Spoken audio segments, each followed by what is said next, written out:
All right, race fans, welcome to TurnLeftTV. Be ready for some high-speed action tonight. Step on the gas.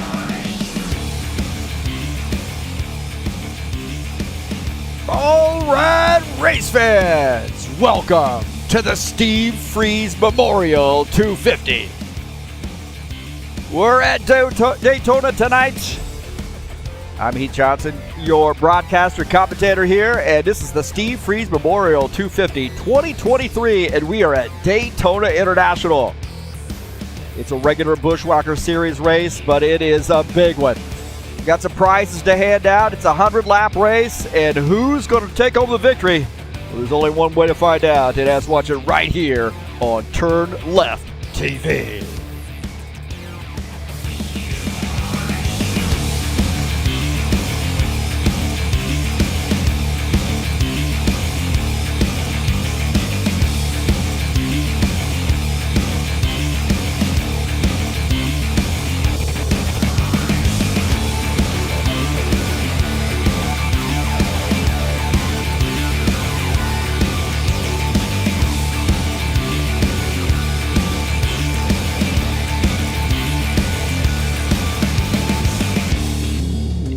Well, we got a big race here tonight, the Steve Freeze Memorial 250. It's going to be a madhouse tonight here at Daytona. Thanks for coming in and joining us. Let's have a good time and get this party started. All right, thank you so much for coming in here to TurnLeftTV. And a big one tonight. Memorial race for Steve Freeze. Meant so much to us here at High Octane Racing League. A lot of the drivers out here tonight knew Steve Freeze. Like myself, I knew Steve Freeze, raced alongside him, and we run this memorial race every year for him. In a 250-mile race here tonight at Daytona. I'm your host, Heath Johnson, broadcaster and commentator here at TurnLeftTV. And this is round number 5 in the Buschwackers Series.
This is a Buschwacker Series scheduled race tonight, the Steve Freeze Memorial Race, 100-lap race here, and it is at Daytona. Next week, the back half of that season starts. We'll be at Kansas Motor Speedway. You see Texas at the Extra Life Children's Miracle Network Hospital's charity race at Texas on September the 22nd. We've got Talladega and Charlotte to finish out the season.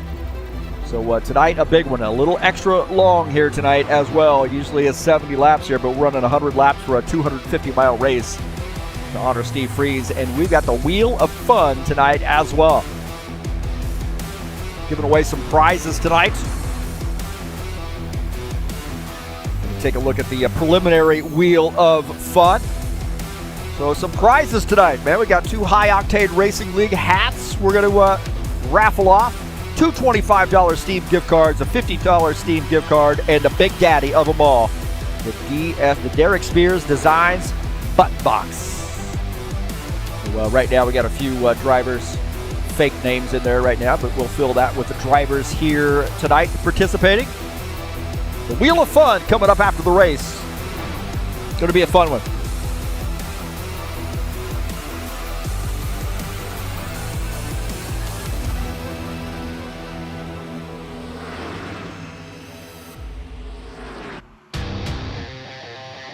The High Octane Racing League BTCC action will be back in action tomorrow at Laguna Seca. That first round at Brands Hatch, 2 great races, man. This will be 2 15-lap races from Laguna Seca. It'll be live right here on TurnLeftTV coming up tomorrow, 2 p.m. Eastern Standard Time. Don't want to miss it. Round number 2 in the High Octane Racing League inaugural BTCC Series. Tonight's race is brought to you by EliteHostingUSA.com. If you're interested in an rFactor 2 server, there are 3 self-managed server packages for you to choose from. That is EliteHostingUSA.com. You want some, I don't know, man. You want some servers? How about a self-managed server package? There are 3 of those to choose from. How about WordPress hosting? You want to host your website, your online store, some VPS hosting, and shared web hosting available through EliteHostingUSA.com.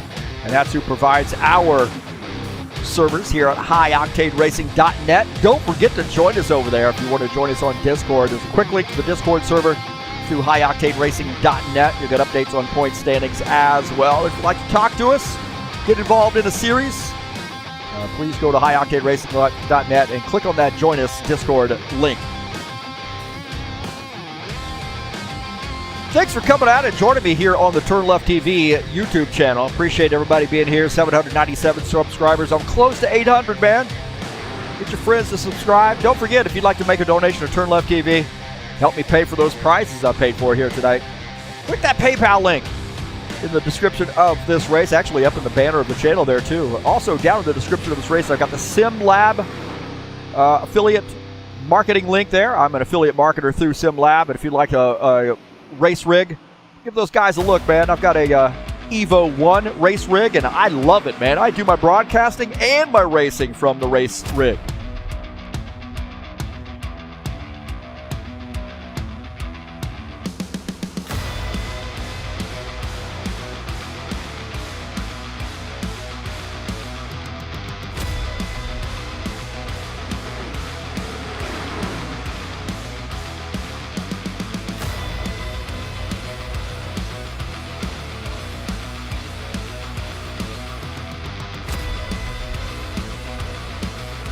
Saturday Night Thunder will be back in action tomorrow night at Darlington Raceway. The Lady in Black, 110 laps, race number 4 of the season. And Daytona last week, it was Beat the Broadcaster night.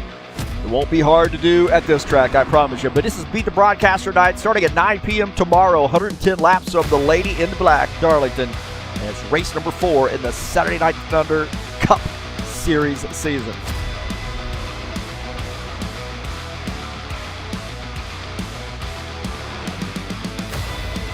Let's take a look at the track here at Daytona. 2.5 miles in length. Tri-oval. Banking in the turns, 31 degrees. Banking in that tri-oval at 18 degrees. Too wide, baby. Here tonight, got to have to be patient at Daytona. It's an easy track, but man, racing in a pack is a much, much different story. So 2.5 mile located in Daytona, Florida. It's Daytona International tonight in the Steve Freeze Memorial 250.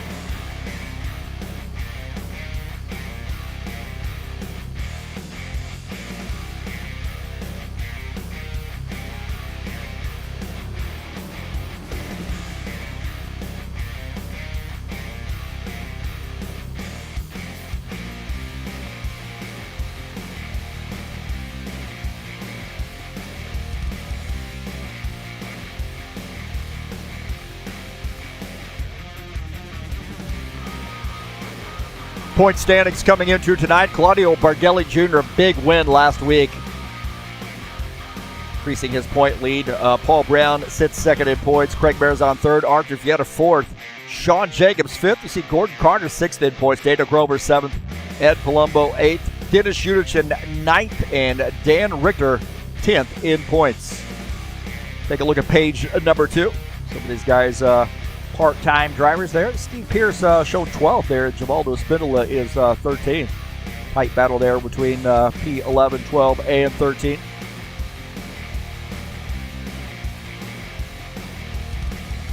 27 drivers here participating so far this season. To get some of these guys part-time drivers.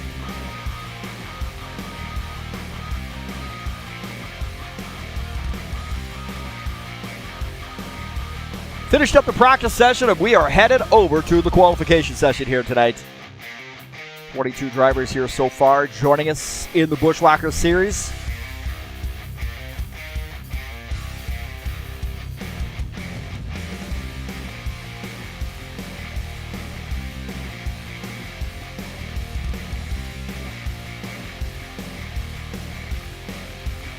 Check out our side-by-side view. Always like to do that before the race. Make sure it's working well. Bitter Silva in that bottom right.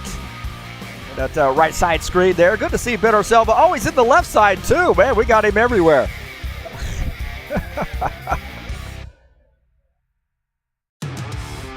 So good to see that is working correctly. And it looks like we have headed over to the qualification session.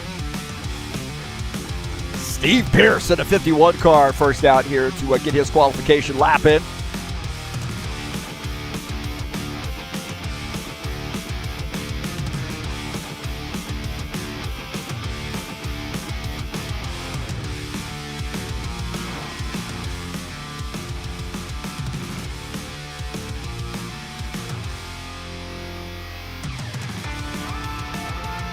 The 51 car, I don't think you really have to worry a lot about positioning or qualifying here at Daytona. For me, I'm not a super big fan of starting in the middle of the pack, to be honest with you. And I'm not that great of a qualifier that I'm going to start up front. So usually at these tracks, I don't even qualify. I just start in the back, and I'm good to go with that. Hopefully, don't get caught up in a pack where we lose the draft or I get caught up in a big wreck. But I just feel like it's a little too cramped for me up in the middle of the pack, especially on the start on cold tires. You're racing around some guys, maybe that you don't normally race with. We got some, newer faces here in the Buschwackers series too. Steve Pierce getting ready to cross that start-finish line for lap number 1, and let's see what he lays down here. The 51 Captain Morgan-sponsored Camaro, 49.179 for Steve Pierce.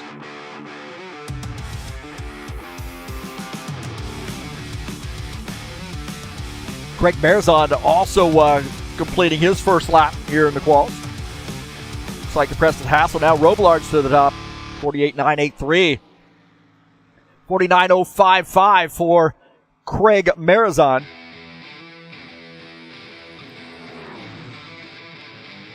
Sean Jacobs in the 24 car, one of our drivers that had the honor of being able to race alongside Steve Freeze. There's several of us left. Preston and also Sean. Also, Will, who's doing admin duties for us tonight. So shout out to Will Dunbar.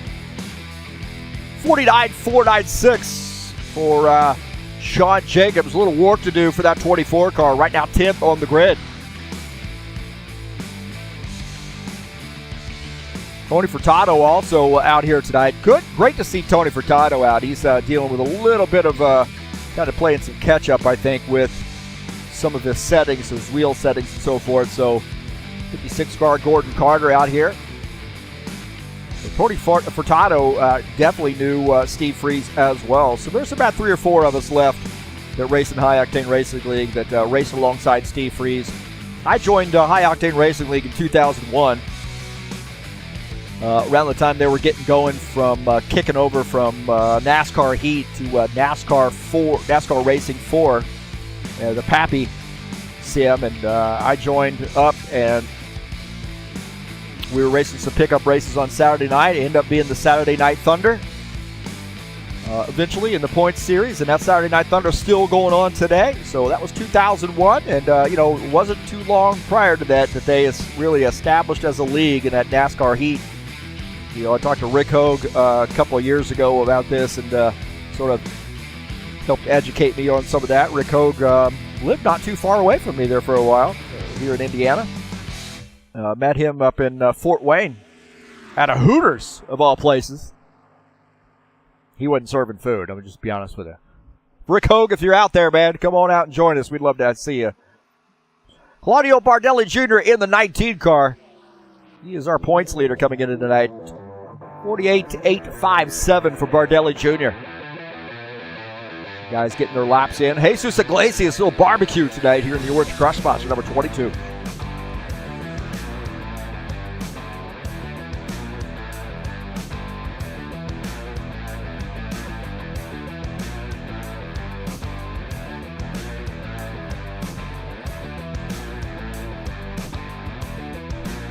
$49.087 for Jesus Iglesias.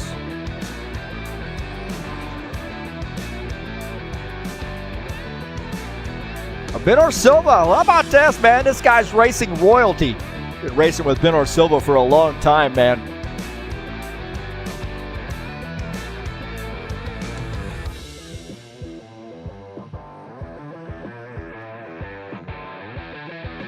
Benor Silva racing royalty out here tonight. Great to see Benor Silva out on the track.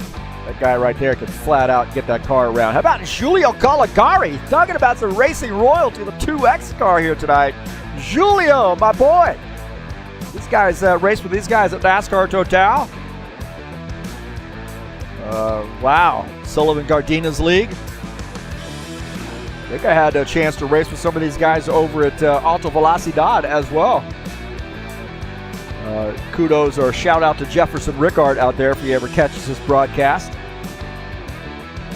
Once he got married, man, his sim racing days were over, bro. But Giulio out here tonight. Good to see Giulio Caligari. Valdo Espindola looks like finishing up his second lap.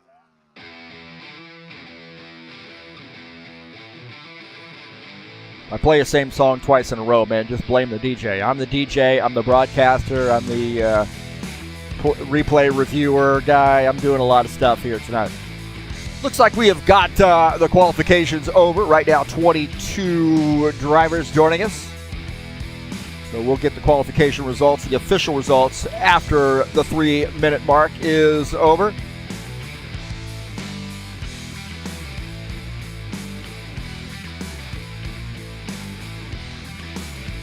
So that's going to do it for quals for us, and we'll give you the results here in just a few minutes. Thank you so much for joining us here on TurnLeftTV. Let's get this party started.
All right, welcome back. I'm your host, Heath Johnson, the broadcaster commentator here at TurnLeftTV, owner of High Octane Racing League. Thanks for joining us here tonight. This is the Steve Freeze Memorial 250, race number 5 in the regular season schedule in the Buschwackers series. It's a 100-lap race tonight, 250 laps. We started a little bit early tonight to be able to squeeze this in before the wee hours of the morning. And it is Daytona. We are honoring the memory of Steve Freeze tonight.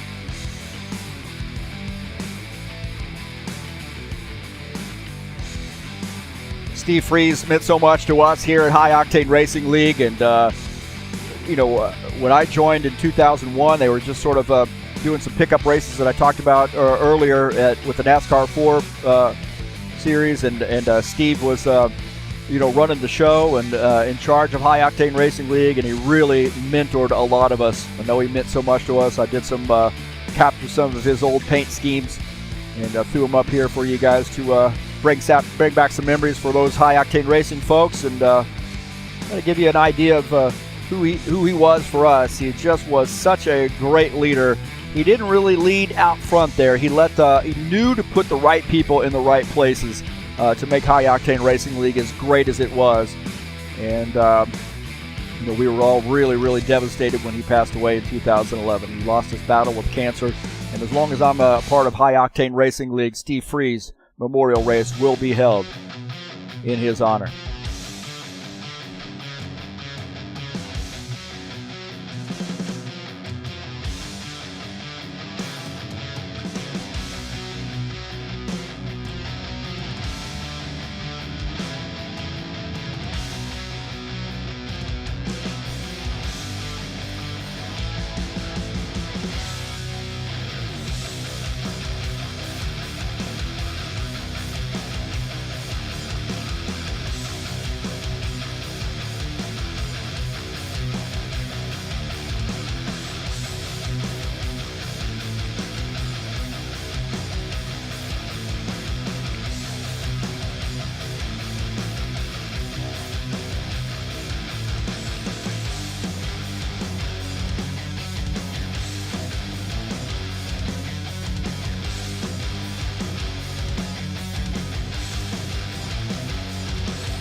So it looks like qualifications are finished, so we'll take a look at the qualification results.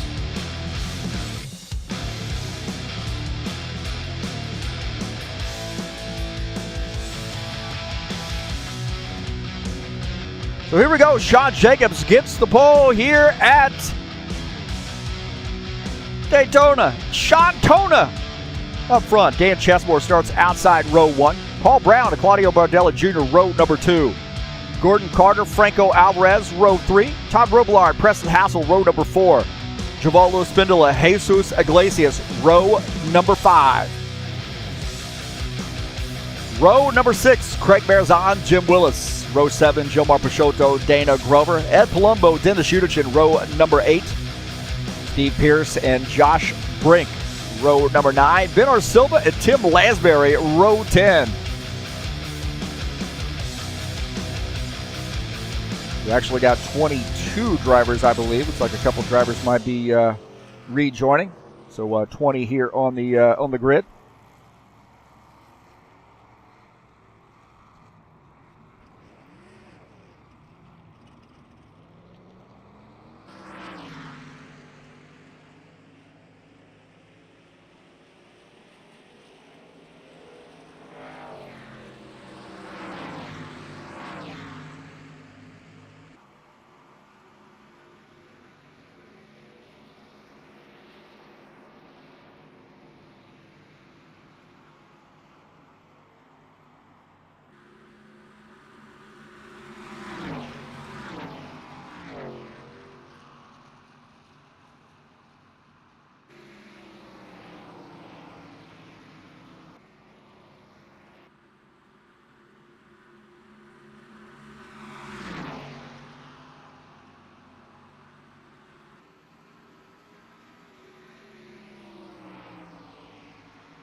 Sorry about that. We get some try to help somebody out with some wheel settings there. Broadcaster, wheel settings guy.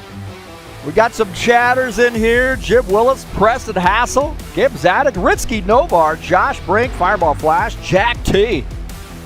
And Flavio. How about Flavio? So, wishing the Brazilian drivers on tonight. Good luck tonight.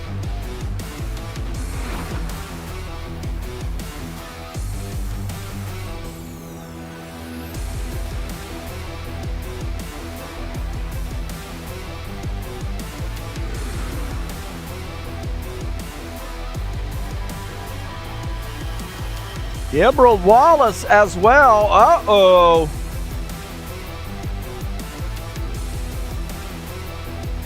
We've got 6.5 minutes left to go here in the warm-up session.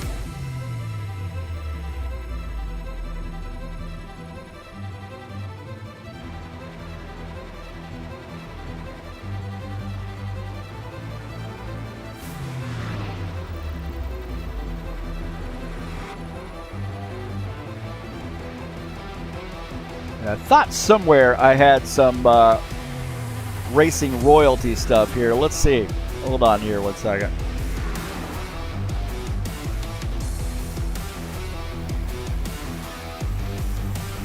It's going to see a black screen until I get this taken care of.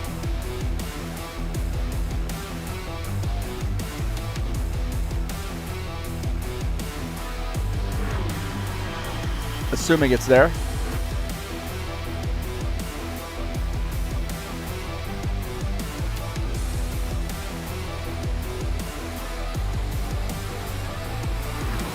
Better check again.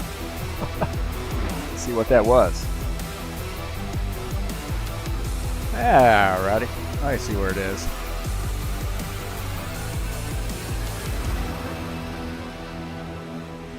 I'm at a little bit of a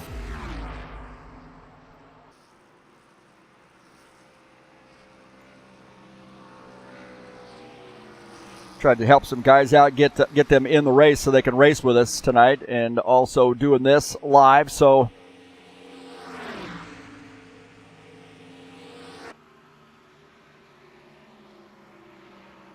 here we go.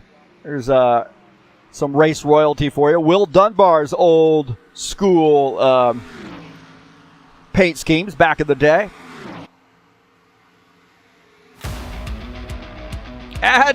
Addie says hi.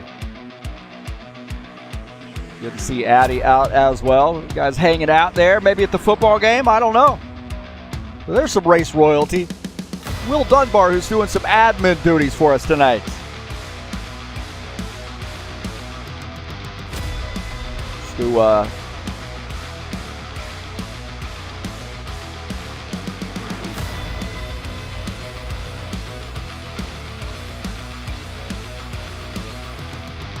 throw that down below. There we go. Will Dunbar here joining us. We'll see if we can't take a look at some of those, maybe under caution flags and so forth. We got some other high-octane racing. All these folks had a chance to, all the high-octane racing league royalty guys were there when Steve Freeze was with us.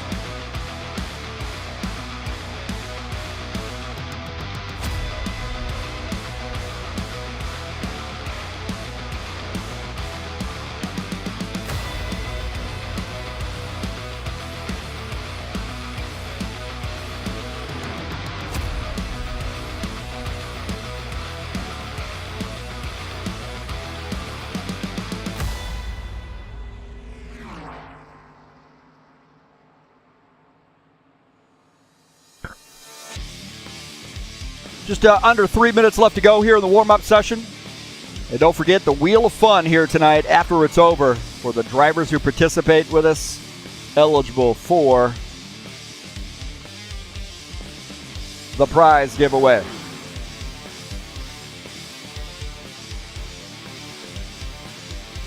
Take a look at the Wheel of Fun. Don't ignore the names, but these are the prizes. We got 2 High Octane Racing League hats to give away. Anonymous donor. 2 $25 Steam gift cards, a $50 Steam gift card, and the Derek Spears Design button box. Last year, our big winner there was Dennis Udichin. Unfortunately,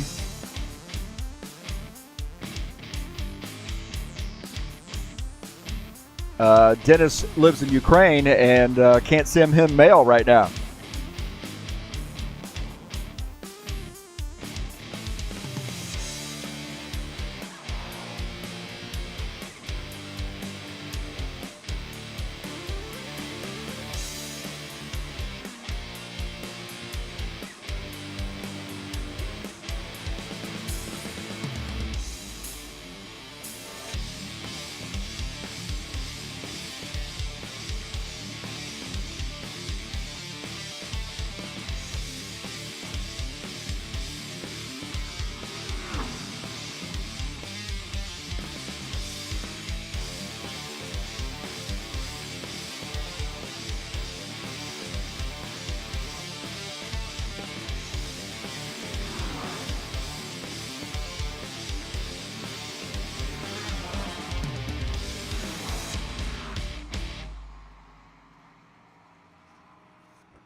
All right, we have just a short little bit left here to warm up, and we are getting ready to go live, baby.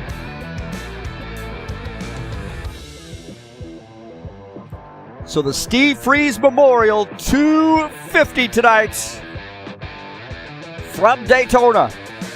22 drivers joining us. Would have had 23, but unfortunately Tony Furtado not able to get in. He's been absent for a while, so there's a lot of stuff to get caught up on the settings, I believe. So hopefully he'll be able to join us in the stream and watch the stream live. So getting ready to go big time right here at Daytona.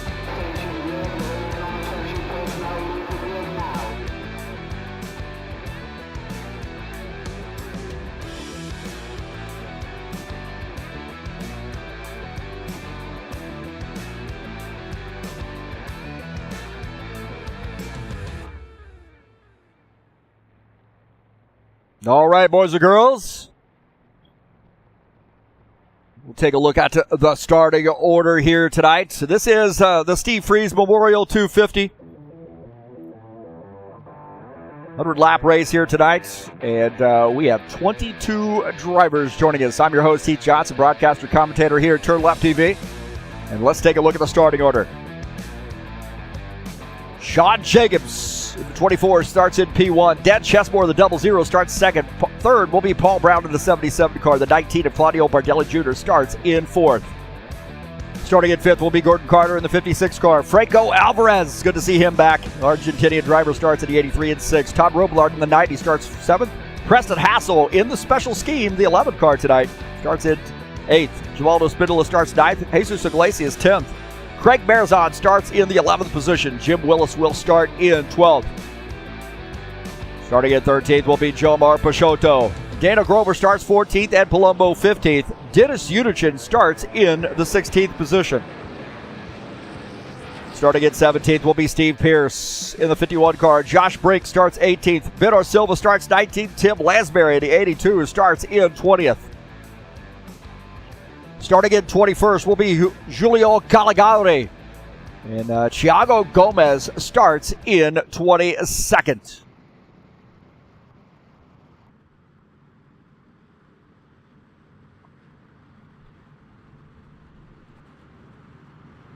My keys to the race here tonight at Daytona: patience, man. You got to be patient.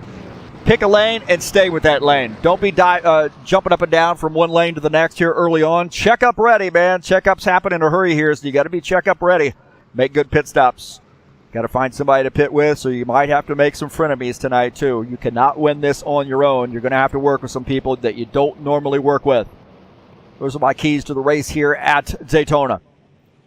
It's the Steve Freeze Memorial 250 here at Daytona, and we are going to get this party started tonight as we round the final turns for a big, big night for us here tonight.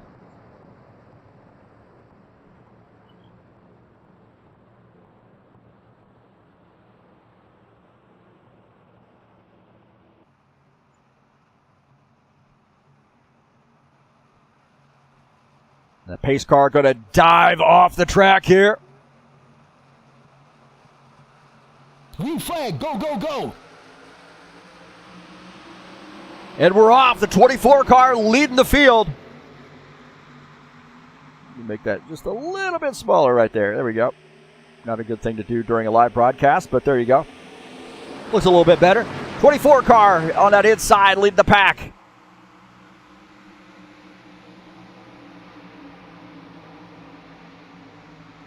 Paul Brown and the 56 as well on that inside.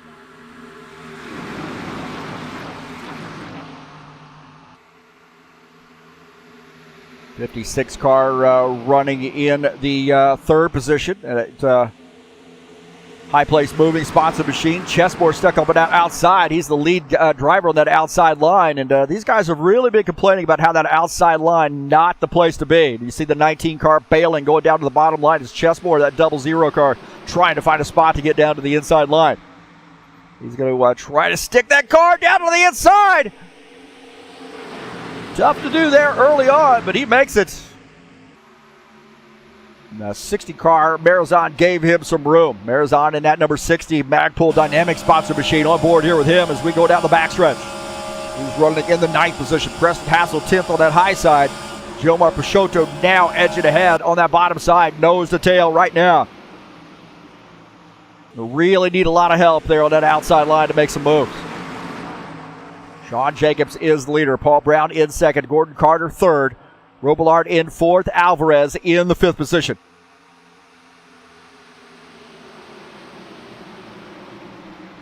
The nose to tail here early on. Probably a good thing. We get nose to tail.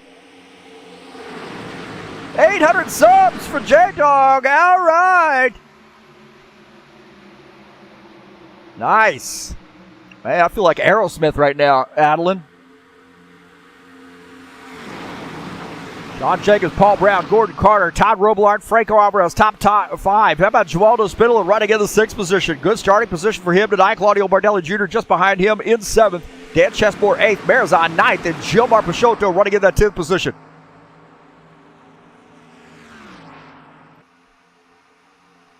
Guys kind of feeling it out right now, man. We got some guys back there in that pack thinking, hey, man, I got to just try to stay with the draft. You see the 54 at Palumbo down below Jesus Iglesias at Orange Crush sponsor machine. Palumbo Novelli Yellow sponsor machine. He got a big win last week. See if he can make it 2 in a row. Actually, Bardelli Jr. got the win here, but Ed got a win in the Saturday Night Thunder last week. You get him on a winning streak, we're in big trouble. Yellow sponsor machine. He says this car's good luck now. Wasn't driving it there for a while. Said the car was bad luck.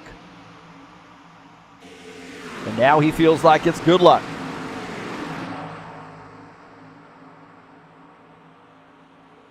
Again, nose to tail here. It'd be interesting if we get some green flag pit stops in here. How about that? Dennis Vandeven, Paulo Chachalowski, a couple sim racing maniacs right there. Well, we got one from Sim Racing Mania, one for Paulo's league, TT, Cha-Cha. No, those guys are Sim Racing royalty. It's Vandeven, man. Thought you'd be in that BTCC series with us. Start doing that tomorrow. We'll be at Laguna Seca. Come on out, buddy. Love to see you. Don Jacobs here. He loves these super speedways. And here he is leading the pack, and he's got that 77 behind him. Probably feels pretty comfortable right now. I don't think those guys are really going to go many places at this point. They're just going to stay where they are. Take a look at the 90 car. Todd Robillard has probably not had the season that he has wanted to have. But here he is running in the 4th position. In the Ultra Sunoco-sponsored Camaro. 83, Franco Alvarez. He's been missing for a while here. We missed him for a couple races, but it looks like he's back for the special event. Tire Pro sponsored Camaro. Did a great job of taking all the paint schemes and throwing them on a new template in the Camaros. I want to say many thanks to Alvarez for doing that, spending all that time and getting these cars on a little bit more of a poppin' template. Giulio Caligari and Josh Brink, I think, getting after it there. We'll take a look. Take a look at this replay. These guys down on that bottom side. Brink in a 2X car. Caligari, in the 2 car up on the high side. Caligari in that 2X on the bottom side. And side by side there is Caligari picking up that spot. Josh Brink on the outside going to have to try to find a way to tuck down, get down that single file. Lansbury back there as well. Benner Silva as well. Now, Thiago Gomez a little bit off the pace here, this 26 car. He might have made some contact with the wall. But he's off the pace, and he wants a caution flag. So, this Napa sponsor number 26. He's having a little bit of trouble here with the handling. He might have some damage. So, he is way off the pace right now.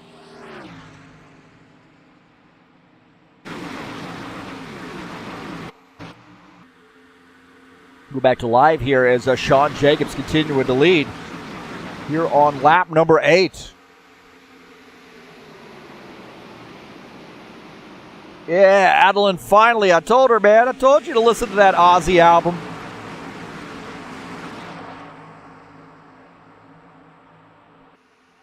That's awesome, man. I love Ozzy.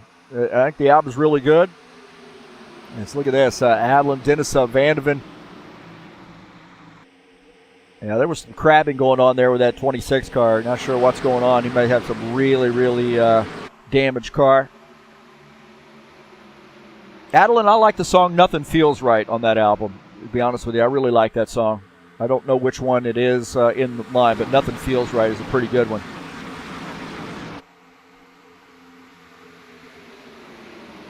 A lot of great guest guitarists on that album, too. Jeff Beck's on that album. The guitarist from Pearl Jam also. I can't remember that guy's name, but McRoberts or something like that.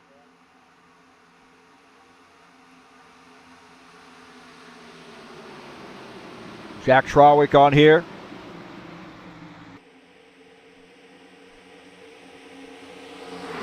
Yeah, I didn't even know Ozzy had an album out, and I just checked his YouTube channel. I was wanting to listen to some Ozzy one night and said, what is this going on here? And the whole album on YouTube, and I was like, what a gift. What a gift. Love Ozzy. Ozzy was my first concert at 7th row for the Bark of the Moon tour. Motley Crue opened up. What was I, 16, I think. 7th row. Parasite's a good one, too. Yeah, excellent. And of course, Tony Iommi back playing on that album, too. Just incredible, man. Love Tony Iommi. Yeah, Mike McCready. There you go. Yeah, Mike McCready. I was close. I was McRoberts. No, that was all right. I had the MC and the CR. Starting to get a little bit of separation here.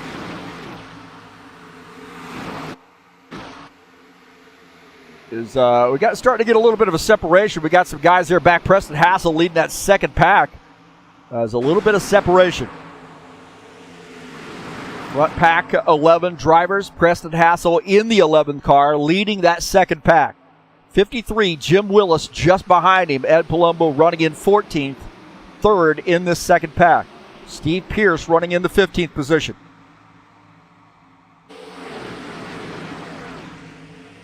So maybe those guys can work their way back up to this front pack. 24 and the 77 nose to tail here. Gordon Carter not going anywhere either. These guys are going to stay in line. Benor Silva working his high line, trying to get around the 47 car. These guys side by side. That 47, Dennis Unichin, our Ukrainian driver. Benor Silva, one of our Brazilian drivers.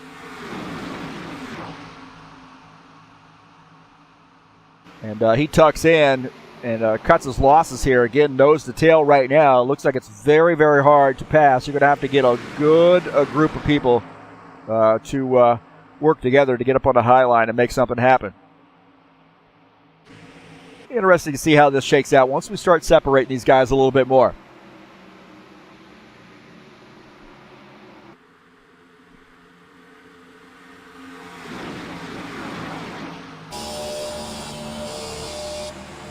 I'd like to be able to delete half these cameras or at least turn them off so you can go to the camera that I want, take a look at Sean Jacobs. What the hell's going on with that helmet right there, Sean? How can you see out of that thing? I don't know what's going on with the helmet, but that's not good.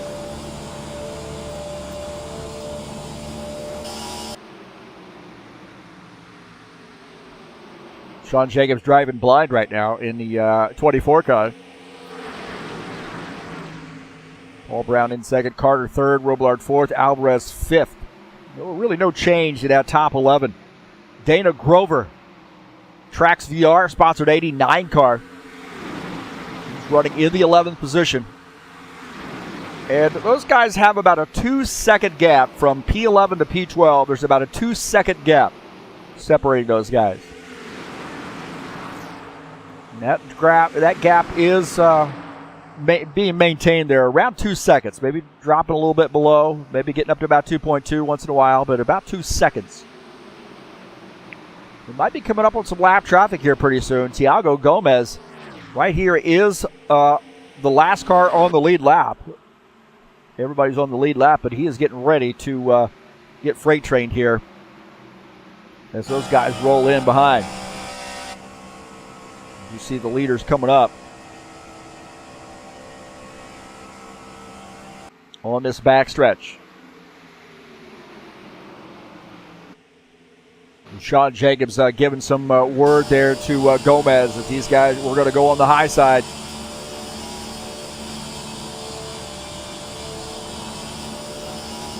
And those guys now on that lead lap now, or the lead pack now, putting the 26 car a lap down. And what he wants to do really is be able to tag on to this lead pack.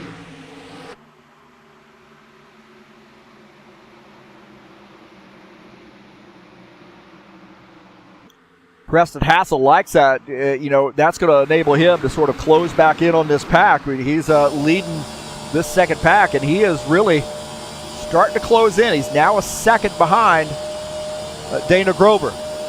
And he can catch a little bit of draft here off Thiago Gomez. Gomez isn't in panic mode right now. I think Gomez has got to think, man, if I can just tuck in. I am the only car one lap down. I'm in a lucky dog position. We take a look at Preston Hassel in the 11 car.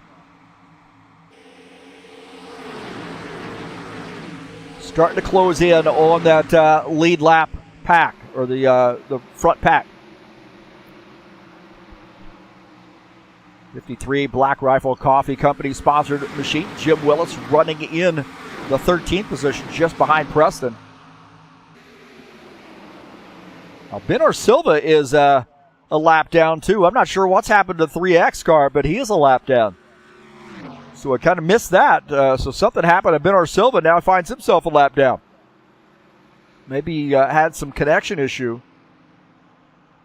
Interesting. Got some action happening up front here. Gordon Carter, Todd Robillard, those guys were battling a little bit.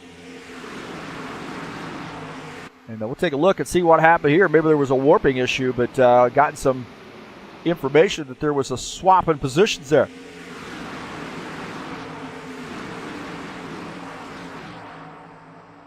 Addy Booth says, hey, see you later. See you Tuesday.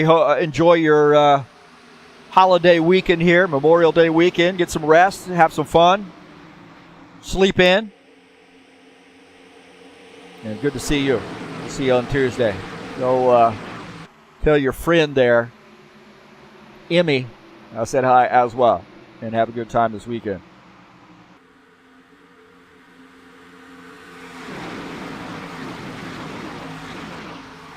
One of my students there calling me J-Dog. Only my close ones are allowed to do that. Only the close ones.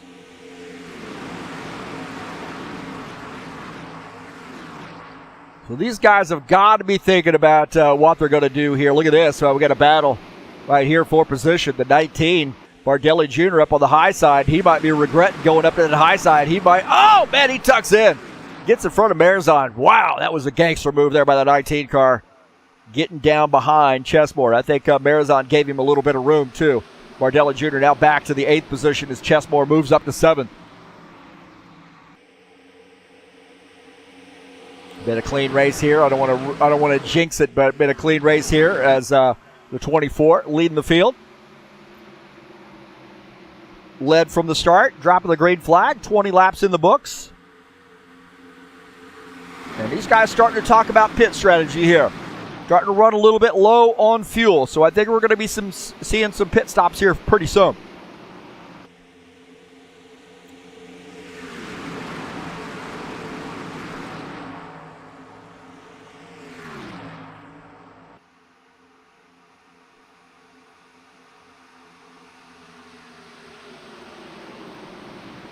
Take a look at Jesus Iglesias in the 22 Orange Crash Sponsor machine. We call him Barbecue. He's running behind Steve Pierce. Pierce in that Captain Morgan sponsor machine, number 51, just ahead.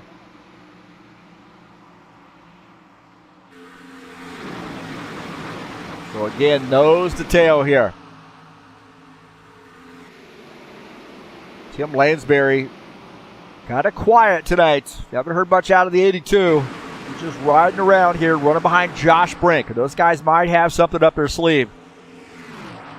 Those guys, very cagey racers, man. They got a lot of experience. Brink, one of our young guns, new young gun driver, and the 82, Tim Lansbury, one of the old guard guys. Lives up in that Watkins Glen area of New York. Skyline Chili Ford Mustang right now running in the 19th position. I have a feeling we are going to see some pit stops here fairly soon. Osvaldo Spindler in that 68 car running in P6. It's been a good run here for him, man. He likes Daytona. He does really well here at Daytona. And he's running behind Franco Alvarez, who is in the 83 car. But right now, Spindler in the 68 running in P6. Good top 10 run here for him on board as we go through the trial. We're entering turn 1.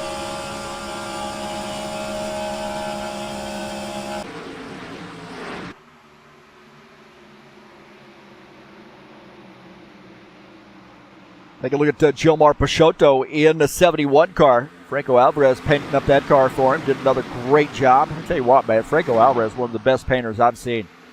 That guy can just absolutely crank out some incredible paint schemes.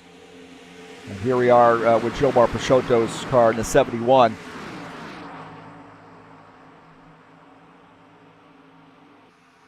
He's running in the 10th position. Good top 10 run for him. Just behind Dana Grover in the 89. Craig Marzon running in 9th in that 60 car.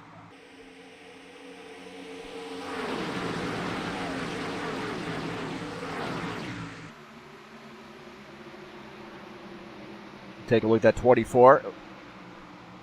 And I think Jack Trawick's got the right idea there. It is a standoff, man. Who's going to go first? Some of those guys that are up front, I think, might be burning more fuel. Definitely the guy running up front is burning more fuel. So he might be a little bit, he might be forced. His hand might be forced to pit a little bit early. And he's going to hope some guys go with him.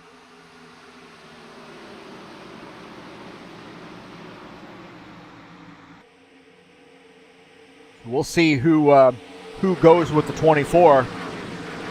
But I have a feeling he is probably a little bit lower on fuel than those guys that have been drafted behind him. He's led all 25 laps.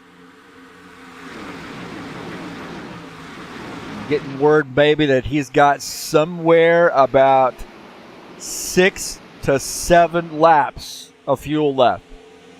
So that puts us somewhere in that 31, 32 lap range. I don't think I'd want to stick it down to the very end in case you do miss your pit stall or you miss pit lane.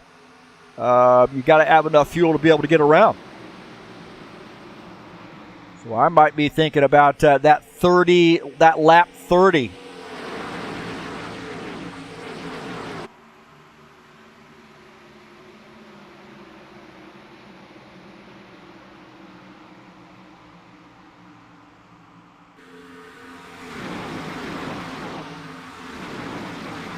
Preston Hassel might have a little bit more fuel. Even though he's had this second pack and he's been sort of leading, he did catch up to that draft there a wee little bit. Save some fuel, but he's got maybe a little bit more fuel than the lap or the race leader. So he's in the 11 car tonight, if you don't recognize the normal paint scheme for him, which is the 27.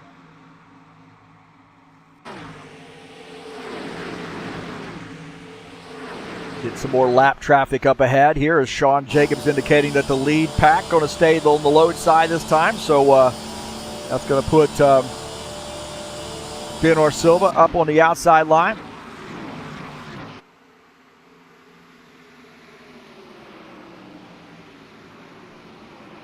And we got a car that's off the track here. Let's take a look and see what happened there. The 00 of the 68.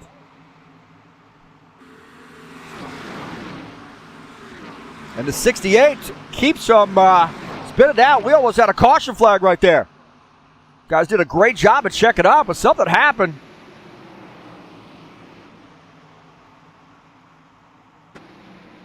Something happened here with Dan Chesmore and the 68. Dan Chesmore down on the inside. Wow. Something happened there. Let's take a look. Dan Chesmore here. Wow, he's down below Givaldo. Almost a yellow flag. You're right. Right here, a little bit tight as Givaldo tried to. Oh, man, there's 00 below him. And they're side by side. 19 gets up into the wall. Wow, Gilmar Peixoto had a ringside seat for that as well. What's on the board here with Peixoto? You see the 19 going up the track. And then those guys getting on each other. They're laying on each other, and I don't think the 00 was too happy about that. These guys did a great job of keeping it pointed in the right direction. So almost a yellow flag there, and that would have changed the ball game there for some of these guys.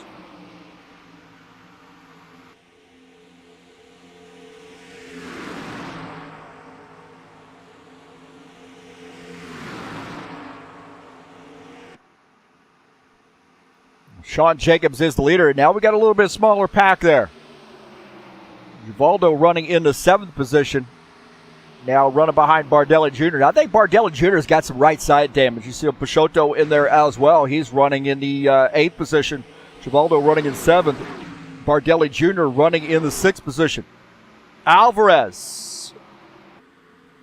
I should say he's the back of that pack, but we actually got Ben Silva in the 3X car in the back of that pack. Sean Jacobs and Paul Brown indicating they are going to be coming down pit road this time. This is going to be interesting here as we've got some guys that are going to stay out. Looks like also Robillard and Alvarez stay out. We've got some guys coming down pit lane here.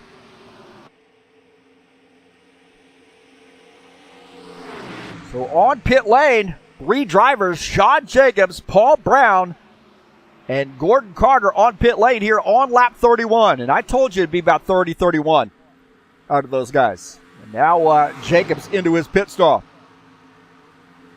As now we've got a tandem here with actually 3 cars. Benner Silva into 3X. He is running in the 22nd position, 2 laps down. But the front tandem here, you see those guys finishing up their pit stops now, coming back out on track. And wow, looks like Paul Brown got a really, really good jump there on that pit stop. I bet he slows down and lets Jacobs catch up with him, or they're going to be in trouble.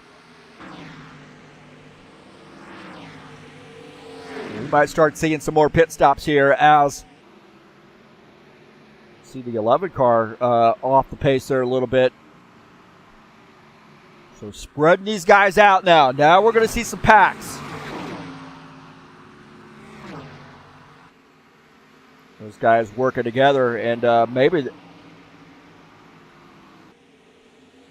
I'm hearing maybe the 11 car, I don't know if he's out of fuel or what. The 11, Preston Hassel.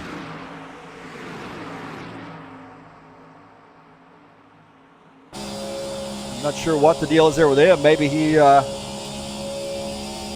not out of fuel, but he's going to have to come down pit lane here pretty soon, I believe. 19 car closed it in, so he's out there by himself. And now the 19 and this pack, a little bit bigger pack here behind. You have to stay up on that high side. Robillard and Alvarez indicated they're going to be coming down pit road this time. So the 90 and the 83. Different pit strategy from these guys. This could get a little dicey, man. Benner Silva, not sure what he's going to do. Going to go one more lap, it looks like. Dennis Uderchin on pit lane. And that buffet-sponsored Toyota. Uderchin in his pit stall taking service. He's right now in the 19th position. Some of those drivers coming through. Ed Palumbo on pit lane. Uderchin now finishing up. Almost gets into the back of Ed Palumbo. Tight pit lane.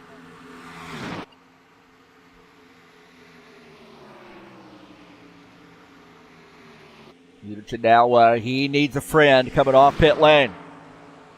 He needs a friend. 34 laps in, been caution free. Don't mean to jinx it. Not that I believe in that stuff, but yeah, you know. Here we go, on pit lane. Whoa, Robillard fast on the pit lane right there.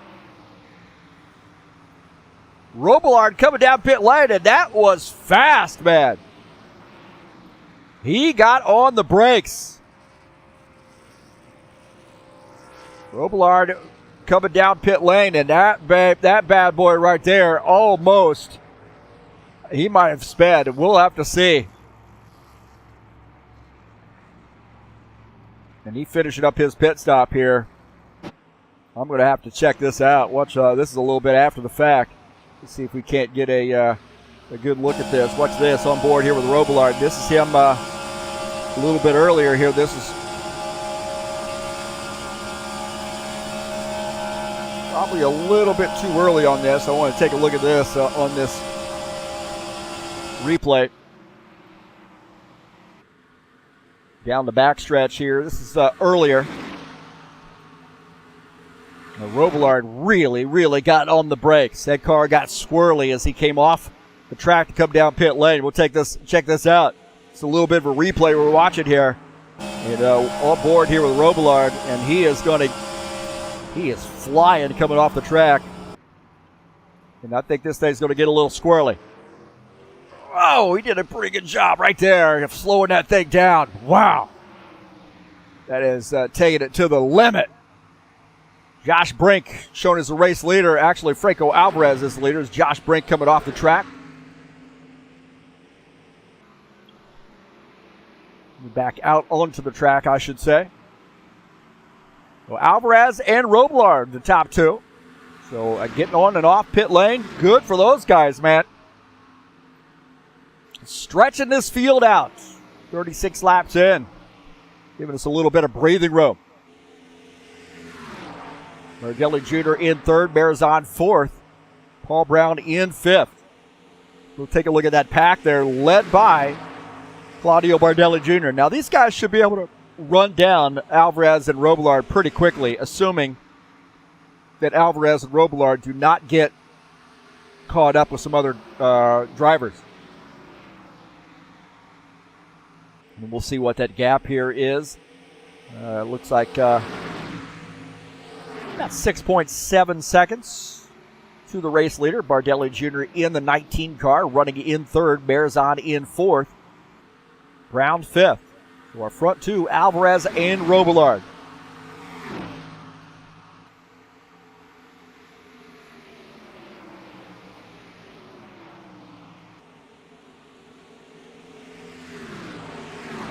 Paul Brown slowing down here to try to get a little bit bigger pack going on. Sean Jacobs in this mix too. So remember, those guys 1-2 for most of the first run. Came down pit lane and things are shaking up a little bit. Now the 54 car getting tagging onto the back of those guys. Gordon Carter going to get in line. Now you're looking 5, 6, 7, and 8. Carter running in the 8th position. Back here, take a look at Gordon Carter and that 56 car. High place moving, sponsor machine. One of our Canadian drivers.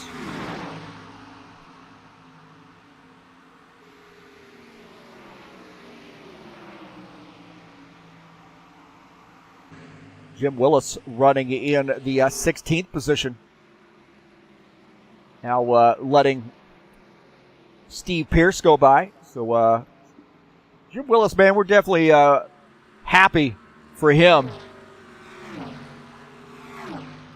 That he lives in Florida. He got missed by the hurricane, so we're so happy for the Black Rifle Coffee Company team. As I see Jim Willis now coming up to Steve Pierce.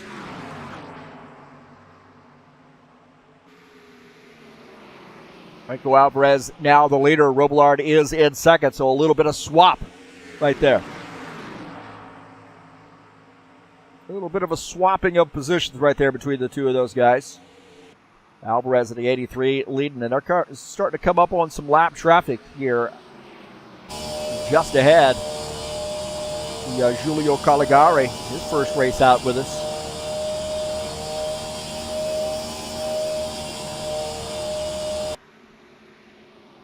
As now they got to figure out where they want to go.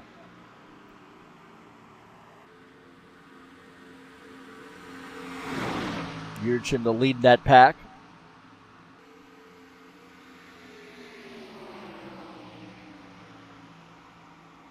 Personally, I think if I were P1, P2, I'd like to be in the front of this pack. Caligari there down on that inside, touching that yellow line. That can be dangerous. Giulio Caligari. He is the last car on the lead lap. Just ahead of him, Bidor Silva in the 3X car is one lap down. He's in the lucky dog position. Caligari is the last car on the lead lap. Thiago Gomez, he's off the pace there in that 3X machine, in the 26 car, and the 71 of Gilmar Peixoto there running with him. Peixoto running in the 15th position. Gomez running in P22. Back up here, we got a little bit of a mess now as those guys try to work their way through this lap traffic as 3X Bidor Silva lets those guys go. And that just shows you right there the racing savvy that Bidor Silva has. This guy's got a lot of racing experience. I've raced with him for a long time. Way back in the NASCAR Total IndyCar Brazil days. And this guy's just a fantastic race car driver. And he's got a good IQ, racing IQ, and he let those leaders go by. At Palumbo in the 54 car and the 24. Sean Jacobs now teaming up a little bit here on that 19. So Bardelli Jr. trying to find a way to tuck in, and he does just in front of Gordon Carter. So Bardelli Jr. now back to the 7th position as the 54 and the 24 get by. Alvarez, the leader, though, and he is running behind that 47 car. 47 of Denis Judichin, the last car on the lead lap. Caligari now is the lucky dog, or in the lucky dog position. Craig Marzon leading that second pack. That is about 8.5 seconds down to the race leaders. 60 car, Craig Marzon, Magpul Dynamic sponsor machine. believe he lives up there in Michigan, if I'm not mistaken. Great state of Michigan. Up there in that Brent Owen district there, somewhere up in that area where roughly around where Brent Owen lives. If Brent's watching the broadcast, either live or on replay. Got one of your neighbors out here racing with us tonight. 77, Paul Brown, a Pennsylvania driver. Got another Pennsylvania driver behind him in that 24 car. Ed Palumbo in that 54 is from New York.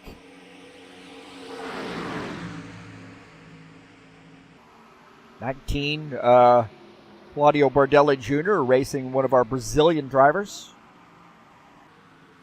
This lead pack, he is running in the 7th position.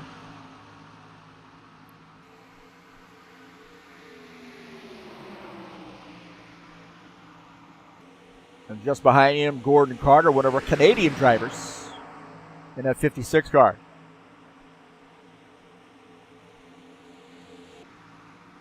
So a little bit of pack racing now as we've spread this crowd out. This front two have a 8-second lead over that second pack, which was led by Craig Marizon. Valdo Spindola running in pack number 3, leading that charge up, and Jesus Iglesias. So Joaldo from Brazil, Jesus from Spain, who I think he lives in Brazil now. Running in the 11 car is Preston Hassel, who now lives in North Carolina, and he is racing in the Steve Freeze Memorial Paint Scheme. As we take a look at Preston Hassel in that scheme there, the throwback scheme to Steve Freeze, the Freeze Racing PCs. Steve used to build PCs for sim drivers. 89, Dana Grover, I believe he lives in Canada. He is racing in the 12th position. Josh Brink, not sure where Josh Brink lives. He'll let me know at some point if he watches the broadcast. He's racing in P13. He's one of our newer drivers. Great driver, man. He's really had some success right off the bat. You can tell he really knows how to set up the sim racing car, especially in the open setups series. He does really well in our Saturday Night Thunder. Comes out and helps us test as well. And helps us do some setup development for this series. 82, Tim Lansbury, our New York drivers.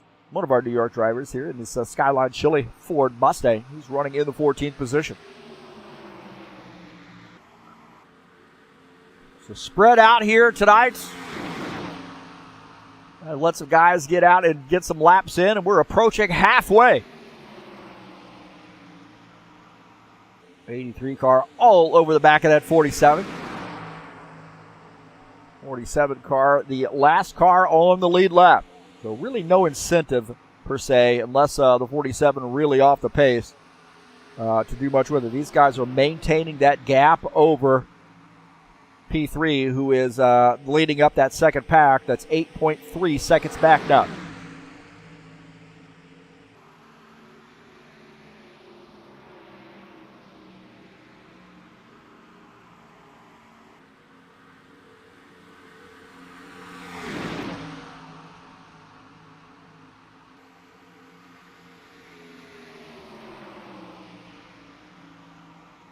Don't forget tonight's race is brought to you by EliteHostingUSA.com. If you're interested in an rFactor 2 server, look at this. We got 22 drivers out here. Solid connections tonight. Want an rFactor 2 server for your league? There are 3 self-managed server packages to choose from. Also, the SimLab website. Click on my link down in the description of this race. I'm an affiliate through SimLab. I have a SimLab rig, as a matter of fact. I have the Evo 1. I love it, too. I've been able to buy some custom pieces and attach those to the sim rig, no problem. Add places where I can throw some more stuff on the sim rig, like a keyboard tray, a button box, my shifter. All those things I've bought parts and pieces third party and added it to the sim rig, no problem. I actually have a car seat out of a salvage yard, out of a Pontiac Fiero as my race seat, bolted it right onto the sim rig. So click on that link, and if you'd like to purchase something, please use my link. I appreciate that.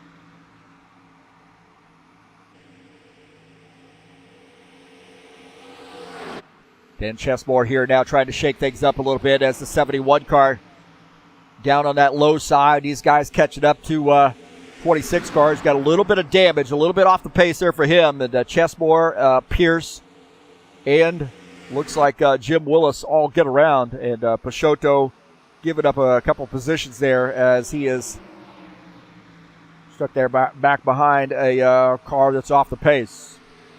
Maybe Thiago Gomez can tag onto the end of these guys, but take a look at the Jomar Peixoto, the 71 car. He is running in the 18th position. Steve Pierce leading that charge there for that 3-car pack. Maybe 4 or 5 if those guys get together. Help him out a little bit. Steve Pierce running in the 15th position.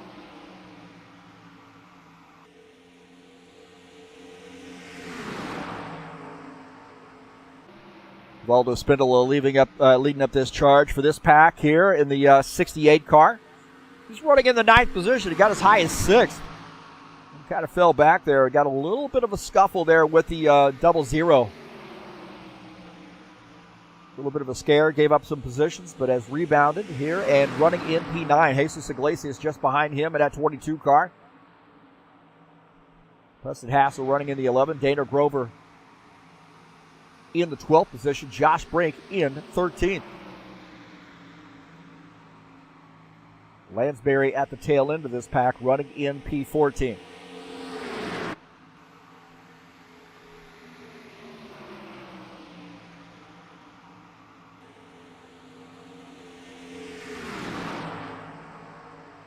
This front little group with some lap down cars are really making some inroads here. The 47 technically he's not quite a lap down. He is leading this pack, but he is on the tail end of the lead lap. But this group has been able to run away from that second pack, and this group's got a 5-car train. Alvarez and Robillard are the lead lap cars in this group. But you start looking at some of the quality drivers here in this group like Ben Orsilva, Giulio Caligari. These guys have got a lot of racing under their belts, and they are in this pack. So if you want some lap down cars to help you draft and help you get away from some other drivers that are on the lead lap, those are the 2 guys that do it right there. And don't forget about Dennis Yuderson leading that charge. His racing craft has really, really improved. He is from Kharkiv, Ukraine, so we check on him often just to make sure he's doing all right.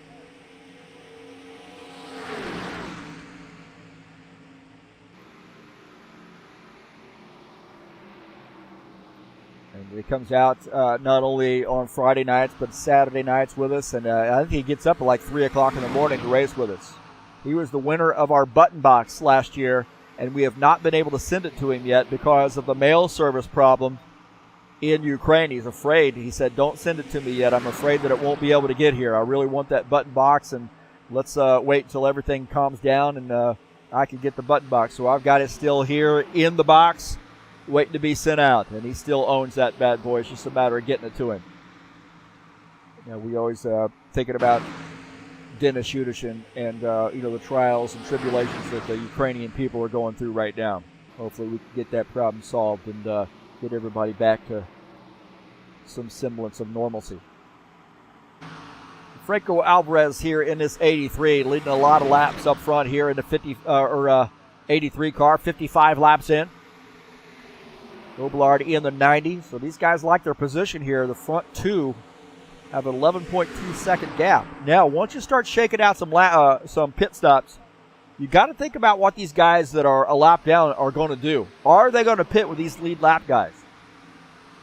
Are they going to go out there when these 83 and the 90 come down pit lane? Are they going to stay out, get back on the lead lap, and leave those guys out as a two-car tandem? That would be devastating for those 2 guys.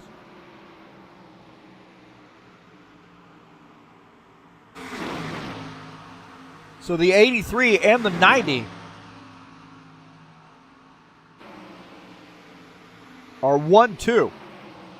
If they pit, will these lap down cars go with them?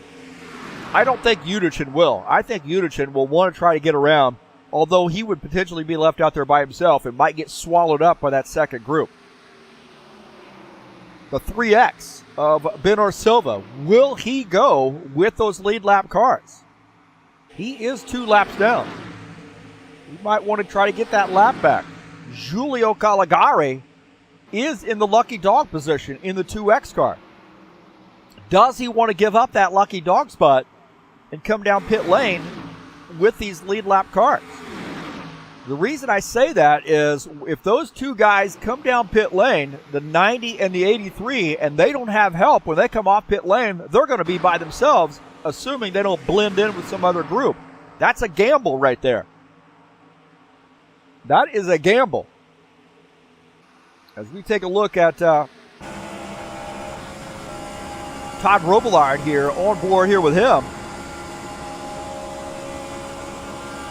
And you start looking out of the front, there's Franco Alvarez, and these guys are starting to roll up on some lead traffic. I don't know what's going on with my, let's try that again.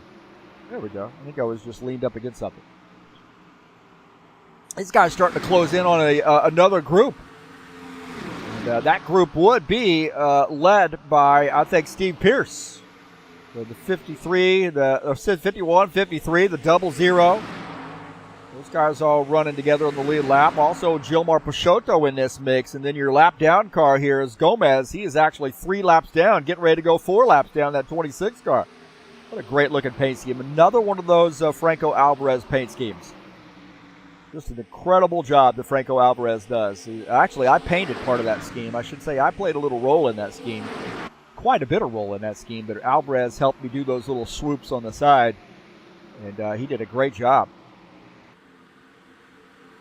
We kind of teamed up on that one. I'll give him 65% of the credit, and I'll take 35% on that one. So how about that? I could paint a few cars. Throwing a few out there.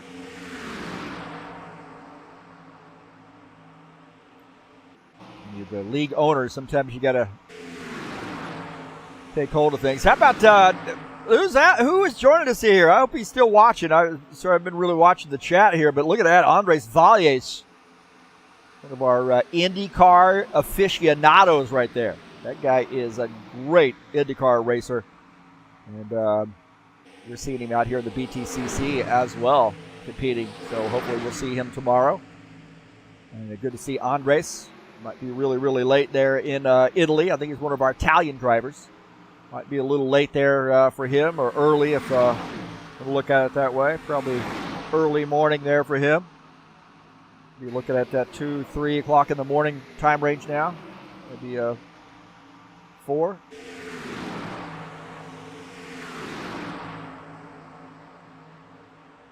So got to be wondering, here we are 60 laps in. Remember, the last time we pitted was somewhere around that 31, 32 lap range. So we've got to be thinking about pit stops here. Franco Alvarez is our leader. Led a lot of laps tonight. Got to be wondering now what's going to happen with some of these dudes as they decide who they're going to go with when they come down pit lane or decide to make a pit stop. That second group, 12 seconds back. They have not been able to make inroads here on those guys.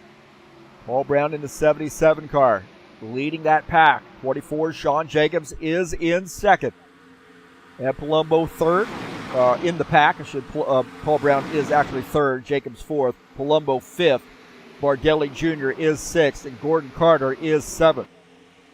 Marizan Spindola, Marizan is in this pack too. He's the last car in this pack.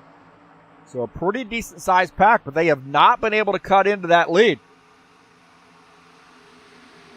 And we'll take a look at, we're starting to get some word that some of these guys are going to be coming down pit lane. We'll take a look at this pack, this pass here. There's Marizan. That had a little bit of a warping issue there. I'm not sure, but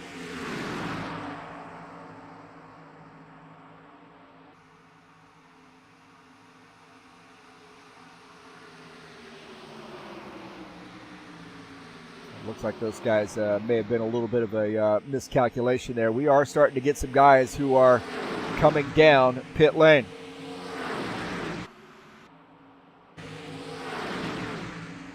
So hearing some guys were coming down pit lane. Maybe some of these guys a little bit earlier on pit lane. Brown on pit lane. Jacobs on pit lane.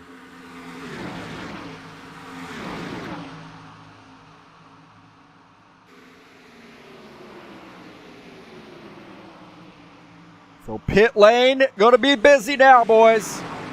Pit lane busy. Paul Brown on pit lane in the 77 car. Alvarez.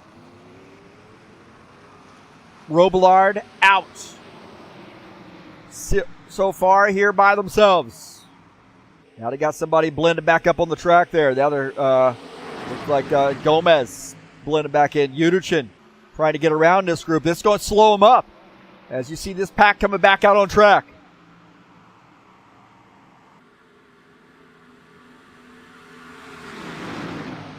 '56 car saying that he might have missed his pit stall. 56 car indicating he might have missed his pit stall. Take a look at back here at Franco Alvarez.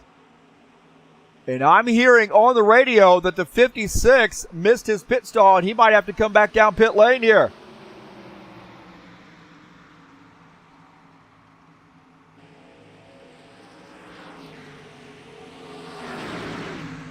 Not sure what's going on here with the 54, but I thought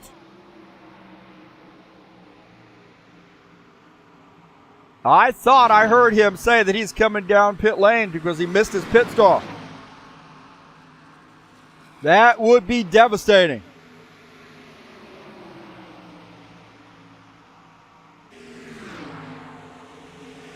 Not hearing anything else, but right now we're taking a look at Alvarez and Robillard. Those guys have already communicated about what they want to do here with respect to pitting. Peixoto up on the high side, let those guys go by. Now these guys are giving him the bottom line there. Thiago Gomez giving Alvarez the bottom line. So 83 and the 90 going to make a pit stop here.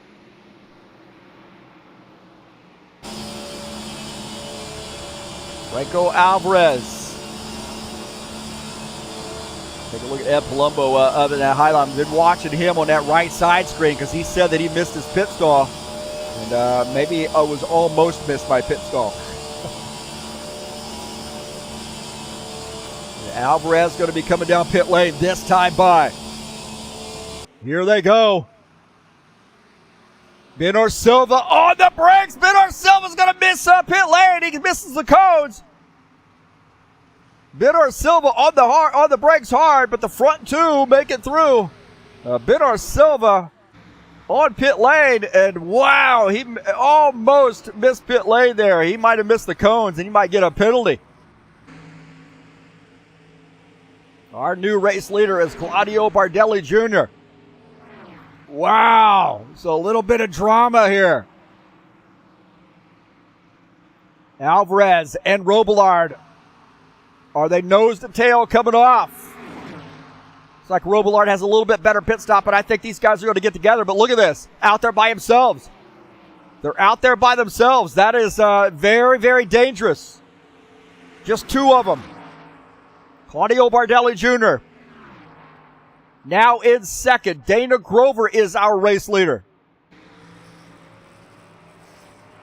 Peixoto on pit lane. Iglesias on pit lane. Oh, boy. 89 car indicating he's going to be coming down pit lane. And I wonder if Preston Hassel in that 11 car is going to go with him. Bardelli Jr. on pit lane. So Dana Grover, our leader. Robillard and Alvarez now kind of out there by themselves now. That is a big one.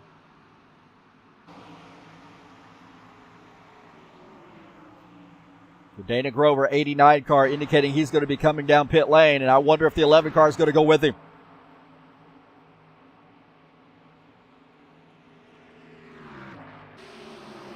'11 car stays out. Grover hard on the brakes. Try to get that car wound up. You want to get every split second you can get when you come onto pit lane, but you got to be really, really careful.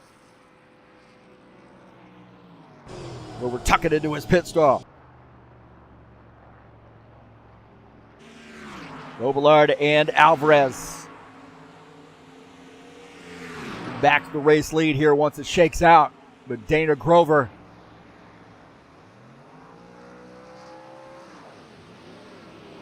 Bardelli Jr. back on the pit lane and trying to get that car back up to speed, and he is getting past. Bardelli Jr. now back to 9th, and he might end up losing that pack there. They went around him so fast. Bardelli Jr. now out there by himself. He's in 9th. He was running with the pack, and they went around him in a hurry. Can he catch back up to him? They need all the help they can get. The 90 now leading the pack. The 90 car, the 83 in second. And Bardelli Jr. dropped a lot of spots, man.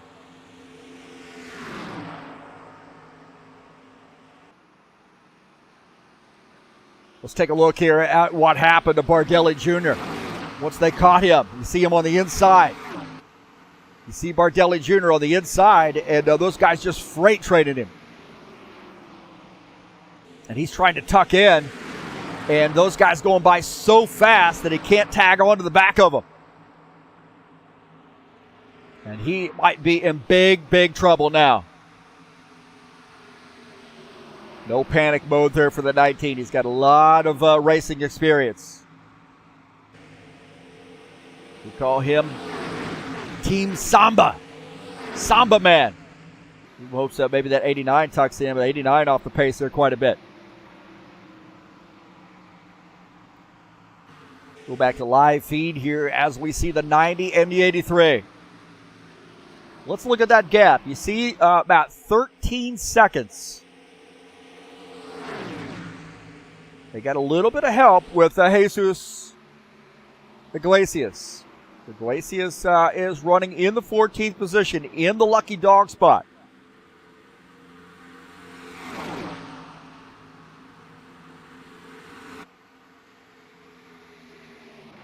Let's take a look at this. The 82 car getting around Dana Grover. 2X to see if Dana Grover can tuck in a tag onto the back of those guys. Difficult to do.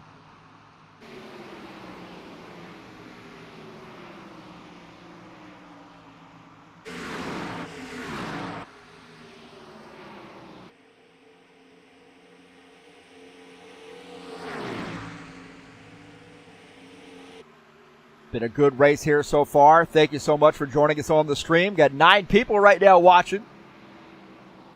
Jack T and Will D, Andres V. Some great folks joining us. Some of my students actually joined in on the broadcast. See the Sunoco sponsor machine. Todd Robillard, one of our Rhode Island drivers. Our only Rhode Island driver, as far as I know. He might be the only driver in all of Rhode Island. I tease him about how small that state is, but that's an obvious joke. It's the low-hanging fruit type of joke, isn't it?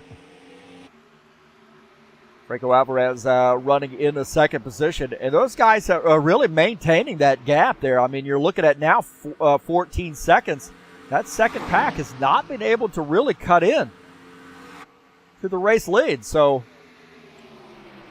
very interesting.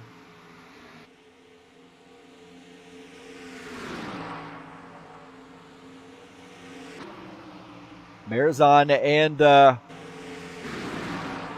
like Marizon and Lansbury working on this bottom side. Also the 2X car, Giulio Caligari. Now can the 19 tag onto somebody to work with? Hard to do. We've been caution free, but Bardelli Jr. might be okay now as he tags onto these guys.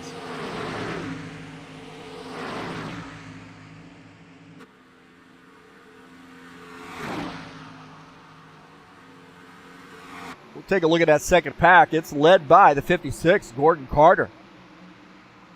Josh Brink in the 2 car. He's actually running in the 4th position, second in line in this pack. Guys starting to roll up on some lap traffic. That might be Jim Willis just ahead of them. And the 56 starting to roll up on, actually that's Steve Pierce in the 51 car. As Gordon Carter in the 56. to lead this train around the 51 as we finally look out in the back.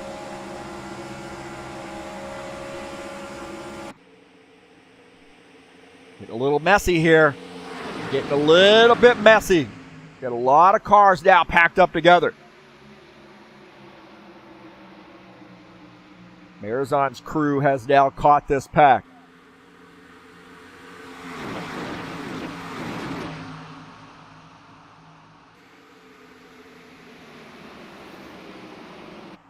Giulio Caligari now, as you see Giulio Caligari getting around Gilmar Peixoto.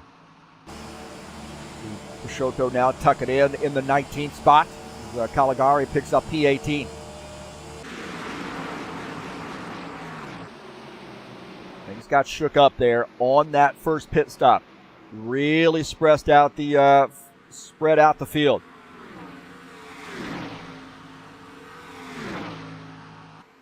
Gilmar Spindola in the just ahead of the leaders here in this 68 car. Gilmar is the last car on the lead lap. Now, he's been pretty fast here at Daytona. I think he just got caught up there with a little bit of an incident with the 00 car. And Gilmar up on the high line. Not sure if he's going to stay up there as those guys are going to try to go by on the low line here in the tri-oval. Iglesias in that Orange Crush sponsor machine. We're getting some more cars in this mix here now. Gilmar there tucking down, and looks like the 53, Jim Willis going by on the high side. 00 also going by. Also that 47 car. Got to be really careful here as guys try to cut over. And there we go. We got contact. We got contact as Unichin and Spindola get together. And we'll take a look at that replay. I had a feeling there might be some contact. We'll take a look here as watch that 47 car and the 68 here on this replay. You see this guy's cut over right there, and I think Unichin had every intention of following the 00 car, and there was contact right there. Gilmar got a little bit of yellow paint on that 68 car. Take a look at that again. Go aboard here with Gilmar. He's like, hey, I'm just letting these guys go. Watch this. The 00 cuts over, and then that 47 car right there against him. A little bit of contact there.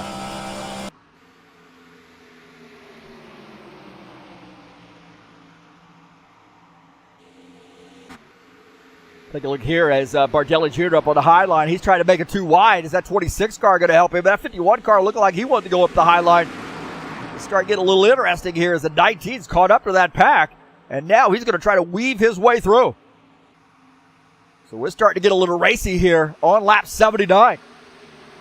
19 car up on the high line, the 26 car up on the high line. Can these guys make some moves here, get a little bit of help? It looks like Bito Silva going to the high line. You start getting some organization up on that high line.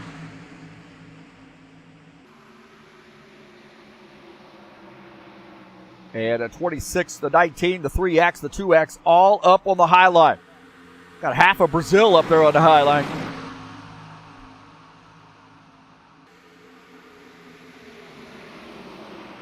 And it looks like Gordon Carter is leading that little pack right there.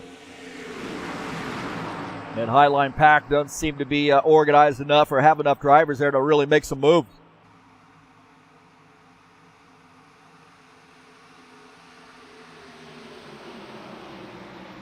56 car is leading this pack. He's running in the third position. Starting to get a little pack here as those guys are going around. I think these Highline guys are the front two, and they're letting those guys go by. Might be a smart move, but they've given up a little bit of space. We're down to 9 seconds gap between P1 and P3. So the third place car leading that second pack. Now 9 seconds back. They have enough time to be able to make some inroads. Big caution free here on lap 81. Starting to wind down, and I think these guys are going to have to make another pit stop here before it's over with. So this is going to get interesting here with late race pit stops. Bardelli Jr. back up on the high lines. Got a little help from this 26 car. So these guys working this high line to see if they can make some inroads. 26 is Thiago Gomez, he's 4 laps down. But he is trying to help Bardelli Jr., who has now moved his way up to the 6th position, gotten around Ed Palumbo in the 54 car.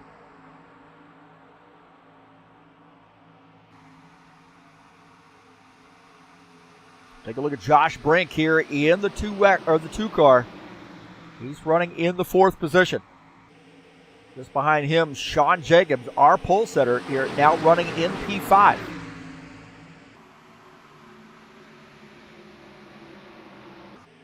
Take a look here as these guys caught up to this pack here. Let's take a look here. Looks like the 90 went up to the high side following Jesus.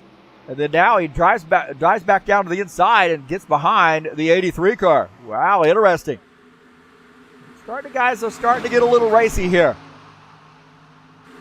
Jim Willis into 53, going down to the bottom side here of Dan Chesmore.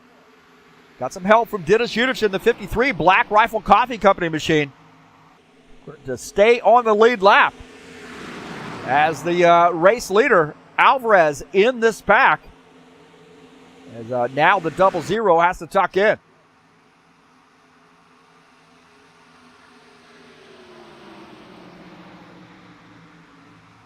Chessboard now 1 lap down in that 00 car. And he is 1 place out of the lucky dog position. Jesus Iglesias just ahead is in the lucky dog spot. And I'd be paying attention to that. I know Chessboard has done some racing, real racing, and he's got a really high racing IQ. And I'm sure he realizes that the 22 car right now is in the lucky dog position. Take a look here as Sean Jacobs going to the high side. Bardelli Jr. is sneaking through on that low side. Looks like Paul Brown in the 54, or excuse me, the Ed Palumbo in the 54. Also Paul Brown in 77 going to get around the 24 car. 24 now dropping back to the 7th position as Paul Brown taking over P6. Paul Brown, I take that back, running in 7th. Jacobs falling back to the 8th position.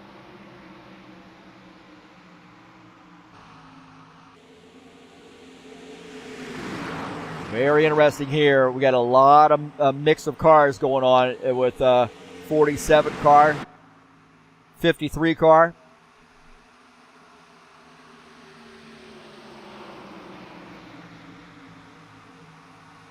Those guys a little bit, what are they on the tail end of the lead lap? Willis and Udichin, tail end of the lead lap. Alvarez the leader. 90, Robillard in 2nd. Got a pretty good pack here. But Gordon Carter's crew, that 2nd pack, starting to run down these boys. Now 5 seconds back. Here we are, 85 laps in. This could get interesting. Franco Alvarez and Todd Robillard, they've led a lot of laps here tonight. They're on a little pack, but this pack is getting reeled in. Looks like the Givaldo Spindola is the tail end of this pack. Givaldo in the 68 car, and that crew behind him now 5 seconds back. They were 9 seconds back. These guys have got a little bit of organization now, which could help them. Now it's under 5 seconds, now 4.9. You've got to be looking at that clock too. You got to be looking at that tower there, or the standings display in your car to know where those guys are. The good thing is these guys could maybe get around these lap cars and give themselves a little bit of a buffer.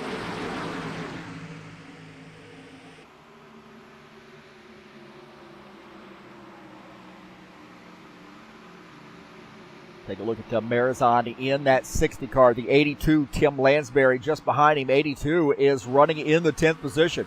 He got not a very good starting position today, but now he has worked his way up to P10. Marizon running in the 9th position. Those guys just make that pack just a little bit bigger, a little bit faster. As long as they stay nose to tail, they should be able to run down that pack in front. Do they have enough time? They're 4.7 seconds back now.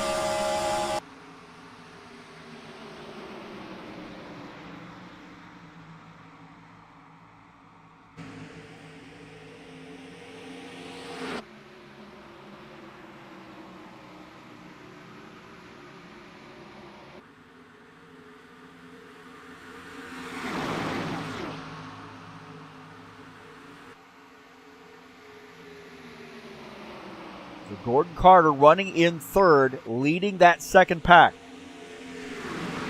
They've all sort of got up here together. Started to pack up after that second round of pit stops. Take a look out of the front of Gordon Carter's machine. Trying to reel in that front pack. Those guys just entering turn one. So you're looking at 4.3 seconds now. 4.1 seconds to the race leader. So somewhere between 4.1, now down below 4. They are on the move. You can see him out of the front now, starting to reel in. You get excited. Don't panic here. Stay in line.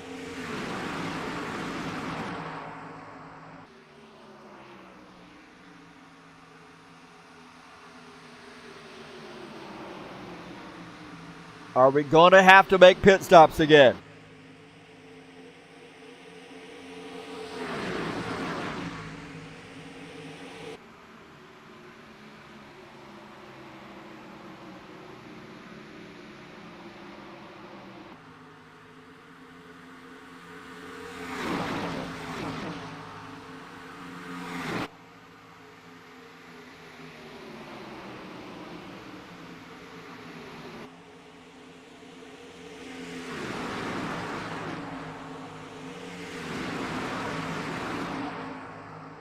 So we got some interesting drama unfolding. Some of these guys might have to come down pit lane.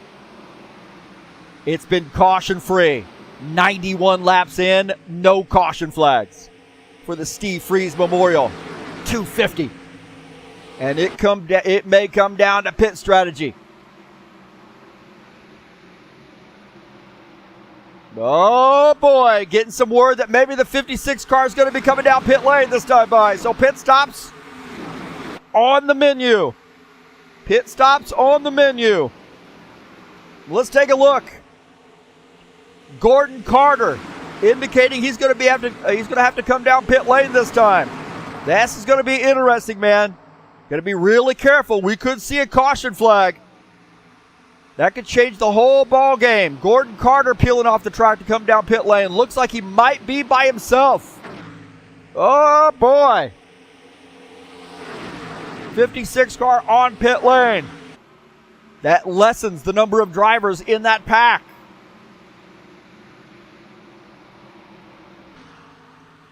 That spreads them out a little bit.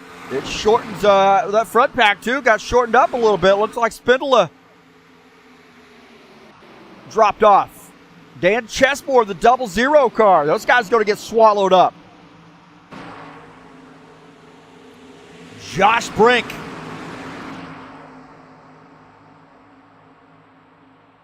Josh Brink in that 2 car. Running in third, 3.9 seconds back.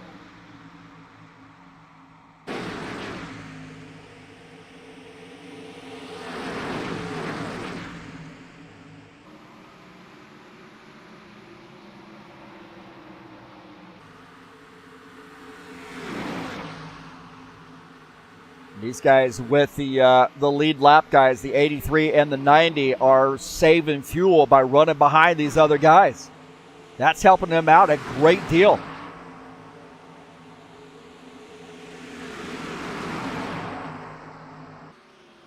What they want is it to stay green. They do not want a caution flag. These guys starting to now open up a gap there on that second crew. I mean, we've got a mess back there in that pack. We'll take a look at Paul Brown. He's running in the 6th position. 54, Ed Palumbo just ahead. Now, Ed Palumbo running in P5. Mardelli Jr. running in the 4th position. Josh Brink in 3rd, who's leading that pack.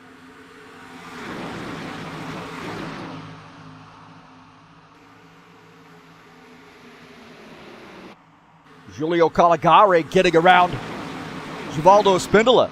2X cars, Giulio Caligari getting around.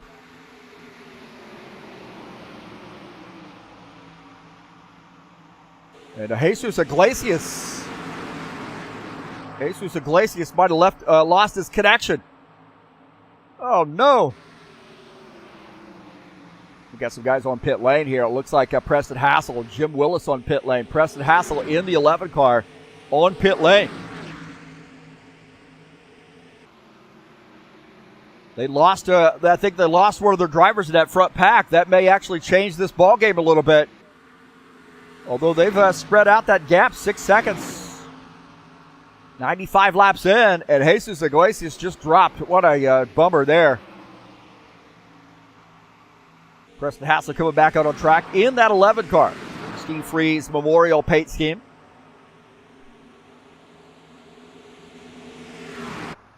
Now we got a little bit smaller pack to deal with. That could be worrisome for those guys. There's only 4 drivers in that pack. Some of these other guys may have to come down pit lane. Josh Brink on pit lane. He's the only car right now on pit lane. Iglesias out of the race. And here we are on lap 96. Take a look at Josh Brink on pit lane taking service. That is a long service stop there. Maybe he decided to call it a night there. That's interesting out of that 2 car. There he goes. I don't know if he took a full load of fuel or not, but that was a hell of a long pit stop there out of him.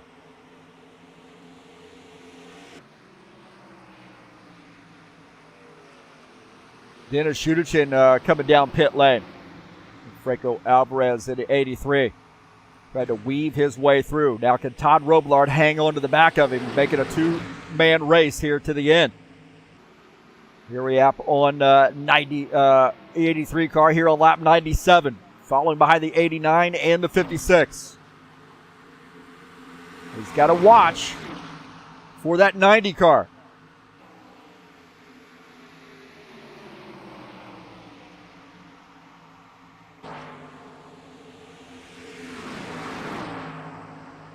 So it's a 2-man race now, assuming we don't have a caution flag. Across the start-finish line, we'll have 2 laps to go into Steve Freeze Memorial 250. Franco Alvarez, the leader. Todd Robillard in second. We got Palumbo, Brown, and Jacobs on pit lane.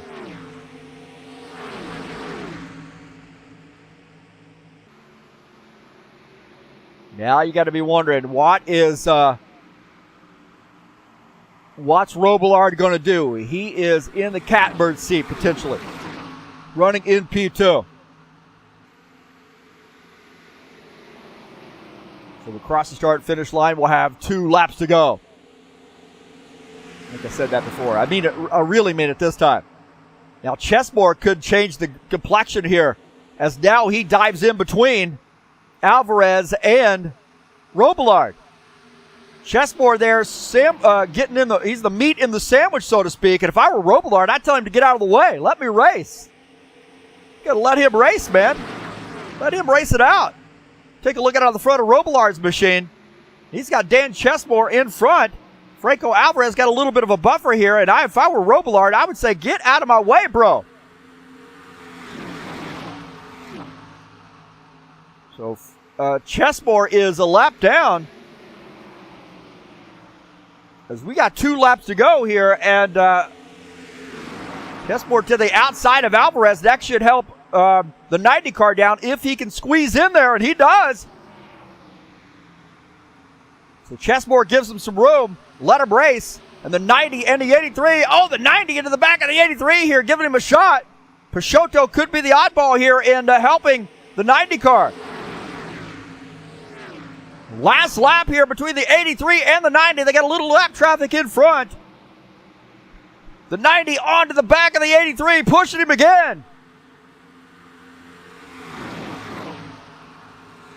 90 car trying to find a way to get around the 83. Up to the outside, not able to do it. Does he have enough time to make another run? Oh, the 90 car's out of gas. The 90 car out of gas. Can he coast across the line? He's going to do it. And the 83, Franco Alvarez, is going to win this race. Franco Alvarez gets the win, and he might be out of fuel. I hear it's still running, but the 83 car getting the win. What an exciting finish. Wow. And he's out of fuel. I got to try to find a way to get the camera over there. There we go.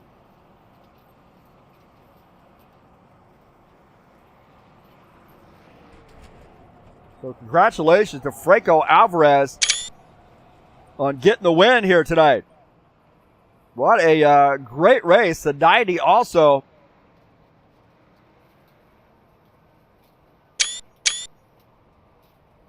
Wow, what an exciting finish.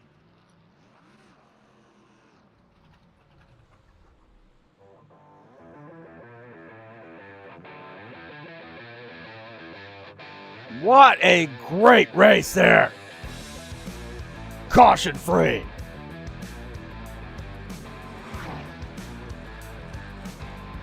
Todd Robillard, man, he gave it a valiant effort. He ran out of gas, but gave it a valiant effort. And Franco Alvarez, the 2023 Steve Freeze Memorial 250 winner. So congratulations to him.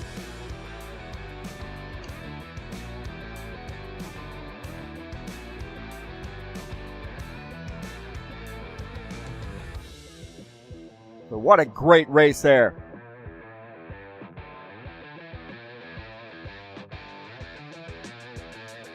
So congratulations to Franco Alvarez on getting the win. Let's take a look at the final results. He ran out of gas after he crossed the start finish line. Might be before as well. Actually, might have ran out of gas before he got to the start finish line. I think I heard him saying that, but it looked like it was afterwards. Let's take a look at the final results. Franco Alvarez gets the win. Todd Robillard finishes in second. Tim Lansbury battles back for a third-place finish. Claudio Bardelli Jr. fourth. Craig Bears on fifth. And Palumbo finishes in sixth. Paul Brown seventh. Sean Jacobs finishes in the eighth position. Gordon Carter ninth. Dana Grover finishes in the 10th position. Finishing in P11. Finishing in 11th is Julio Caligari. Preston Hassel finishes 12th. Dennis Juderchin 13th. Dan Chesmore 14th. Jim Willis in the 53 finishes in the 15th position. 16th is Givaldo Spindola. Benor Silva finishes 17th. Jomar Peixoto 18th. Tiago Gomez finishes in that 19th position. Steve Pierce finishes in 20th. Finishing in 21st is Josh Brink in the 2-car. Late pit stops there for him. Hurt him big time. And Jesus Iglesias finishes in the 22nd position. So Franco Alvarez gets the win, and congratulations to him. And let's see if we can't get that a little bit better there for him. Maybe. Oh, that's not what I wanted.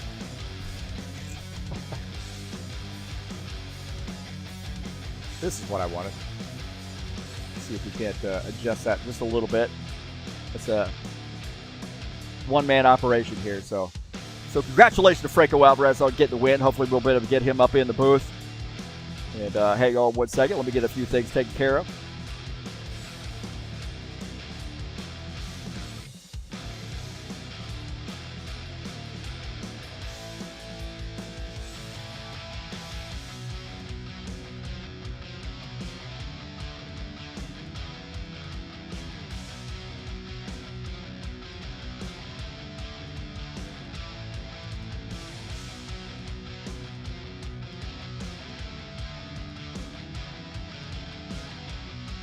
All right, we're joined up in the booth here with Franco Alvarez, and man, what an exciting race. Pit stop strategy, who you drafted with, and man, you and Todd Robillard had a pretty good strategy there. Running out of fuel, stretching it to the limit. Congratulations, man.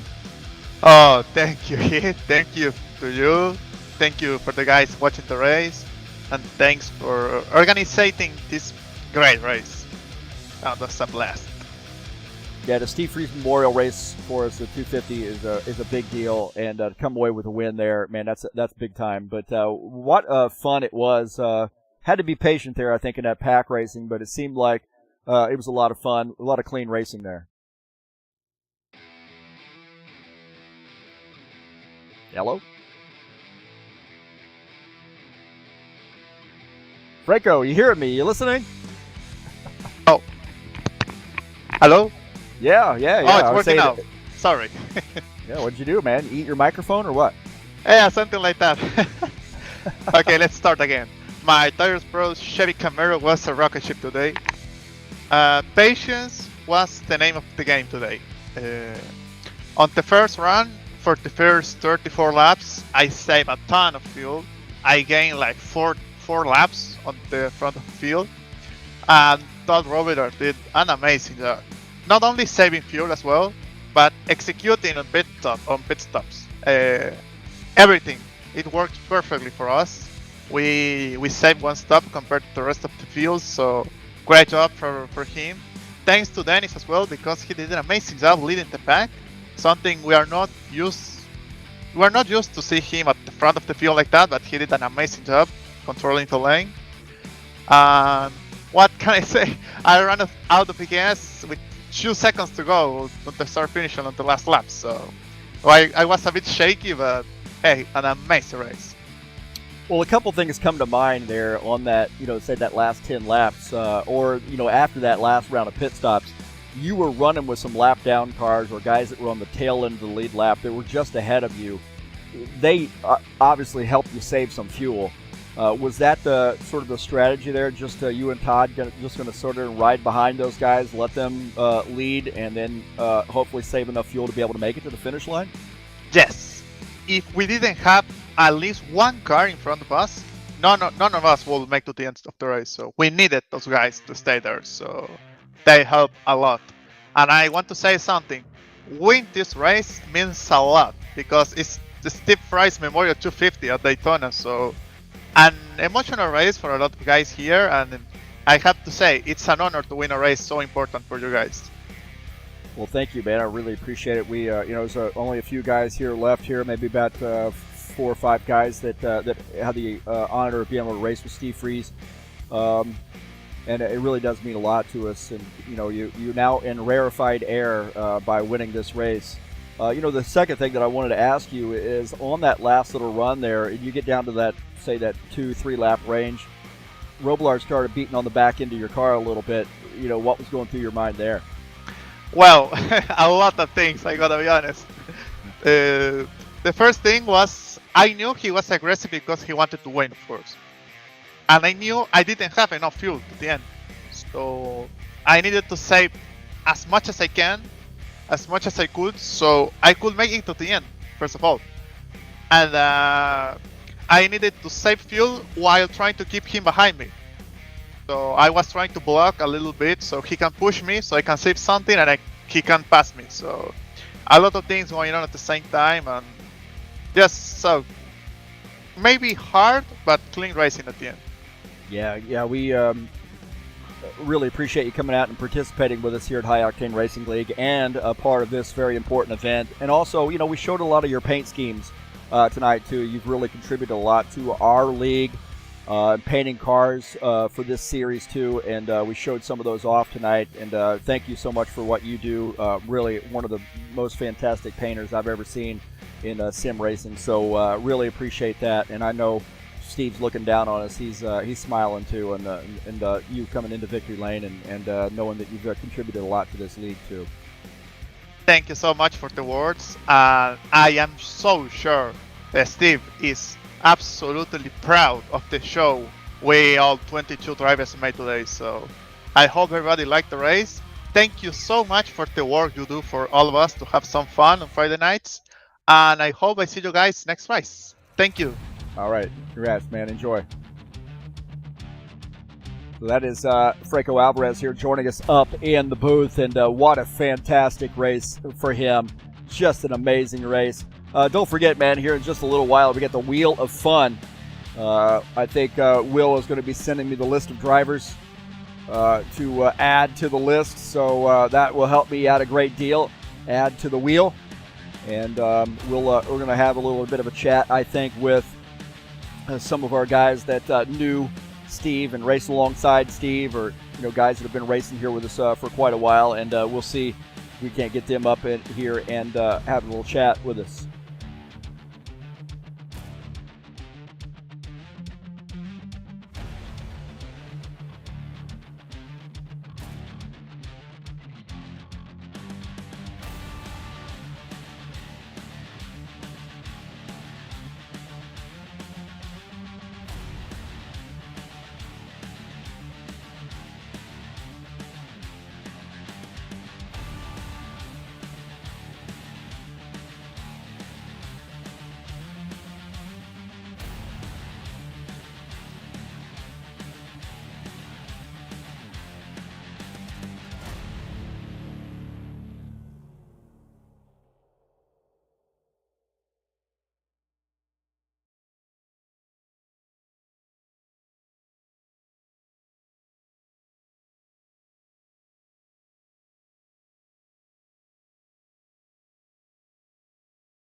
Yeah, it was a good, clean race throughout, and just real proud of everybody how they drove tonight. And I just never thought that gas would go ahead and be my nemesis tonight, but I was 2 laps short, so we were just trying to save as much as we could, stay in line. But like I said, it got down to, with me, 2 to go, and we had to all go in and get some gas. So that's the brakes.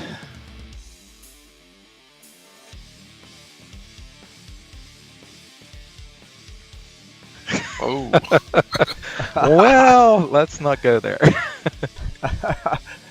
Ed, you had talked about there toward the end, but man, you don't have enough gas here to make it to the finish, man. And we had a lot of guys like that. What was going on with some of the guys that were back in those that second group or third group at times with the fuel mileage? None of us had enough. I was trying to save, but that didn't work out. Like John said, we had to go in. It was 3 to go. We actually went in, and there was 2 to go. But it's the way it goes. We lost the pack early on because there was almost a wreck, and we checked up. And sometimes it works out like that. We checked up, and we lost the leaders. And good race though. I'm happy for everybody. It was green. Happy for you and for Steve. And Steve would be happy for sure. I'm really surprised that we kept green for 100 laps there. Very impressive. Good job. Absolutely, yeah, great job, Preston. You drove the 11 car tonight. Jumped in the memorial scheme, jumping out of that 27, but and jumping manufacturers too, right? You jumped out of the Ford, got in the Camaro. You're going to be able to wash that stink off, have you? Yeah, I had to do it for my friend Steve. Yeah, it was an interesting race. I thought that I could put the number 11 toward the front, at least run in the top 5. But as Ed said, we had almost an accident in front of us, because then we caught back up, and I kind of lost my drafting partners. I tried to pit. I thought I could catch up with Paul Brown and Sean going in the pits, but I was carrying too much speed, so I had to break it down fast, and I just couldn't catch a break. I couldn't get the draft back, and you know, I gave it my all, and I just wanted to do a good showing for Steve, and I ended up rebounding the 12th. So all in all, it was a fun race. I was very happy for a caution free, although a caution would have helped me, but caution free, I'll take it. Well, I know you as well as myself knew Steve really well, and you know, talk about a little bit about your memories of Steve and how he helped you with your sim racing effort as you were coming through. Steve and I got to know each other back in like 2002. I started racing with the league back then, and I was just first time doing it. I was, bouncing off walls, and he kind of took me under his wing, and we eventually got talking on TeamSpeak, and he helped me be he helped me a lot in sim racing, and it's where I am today. And when we lost him, it was a heartbreak, because I believe it was 2010, wasn't it, that we lost him? 2011. Was it 2011? It was the same Yeah. year I lost my wife, and so it was like a double. Lost a wife, lost a friend, and really stuck with me for over the years. And I'm just so happy to be part of the memorial race every year. I think it's the most important for us, and then of course running the 11 car is even better. I was going to do the 27. I have a memorial car for him than that, but running the 11 is a lot better on the memorial race. Absolutely. Yeah, it was good to see you in that.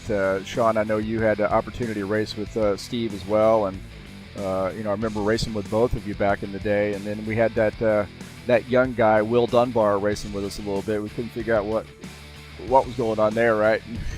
Sean, so talk about your memories of Steve, and also a little bit about this racing tonight was so fantastic. I know it didn't work out a lot in most drivers' favors with the pit strategy, but caution free, man. Yeah, way back in the time, I was pretty much happy with the league that I was racing at, and Steve went ahead and actually invited me over to the league, and I said, I'm pretty okay where I'm at. I said, I'll go ahead and try it out.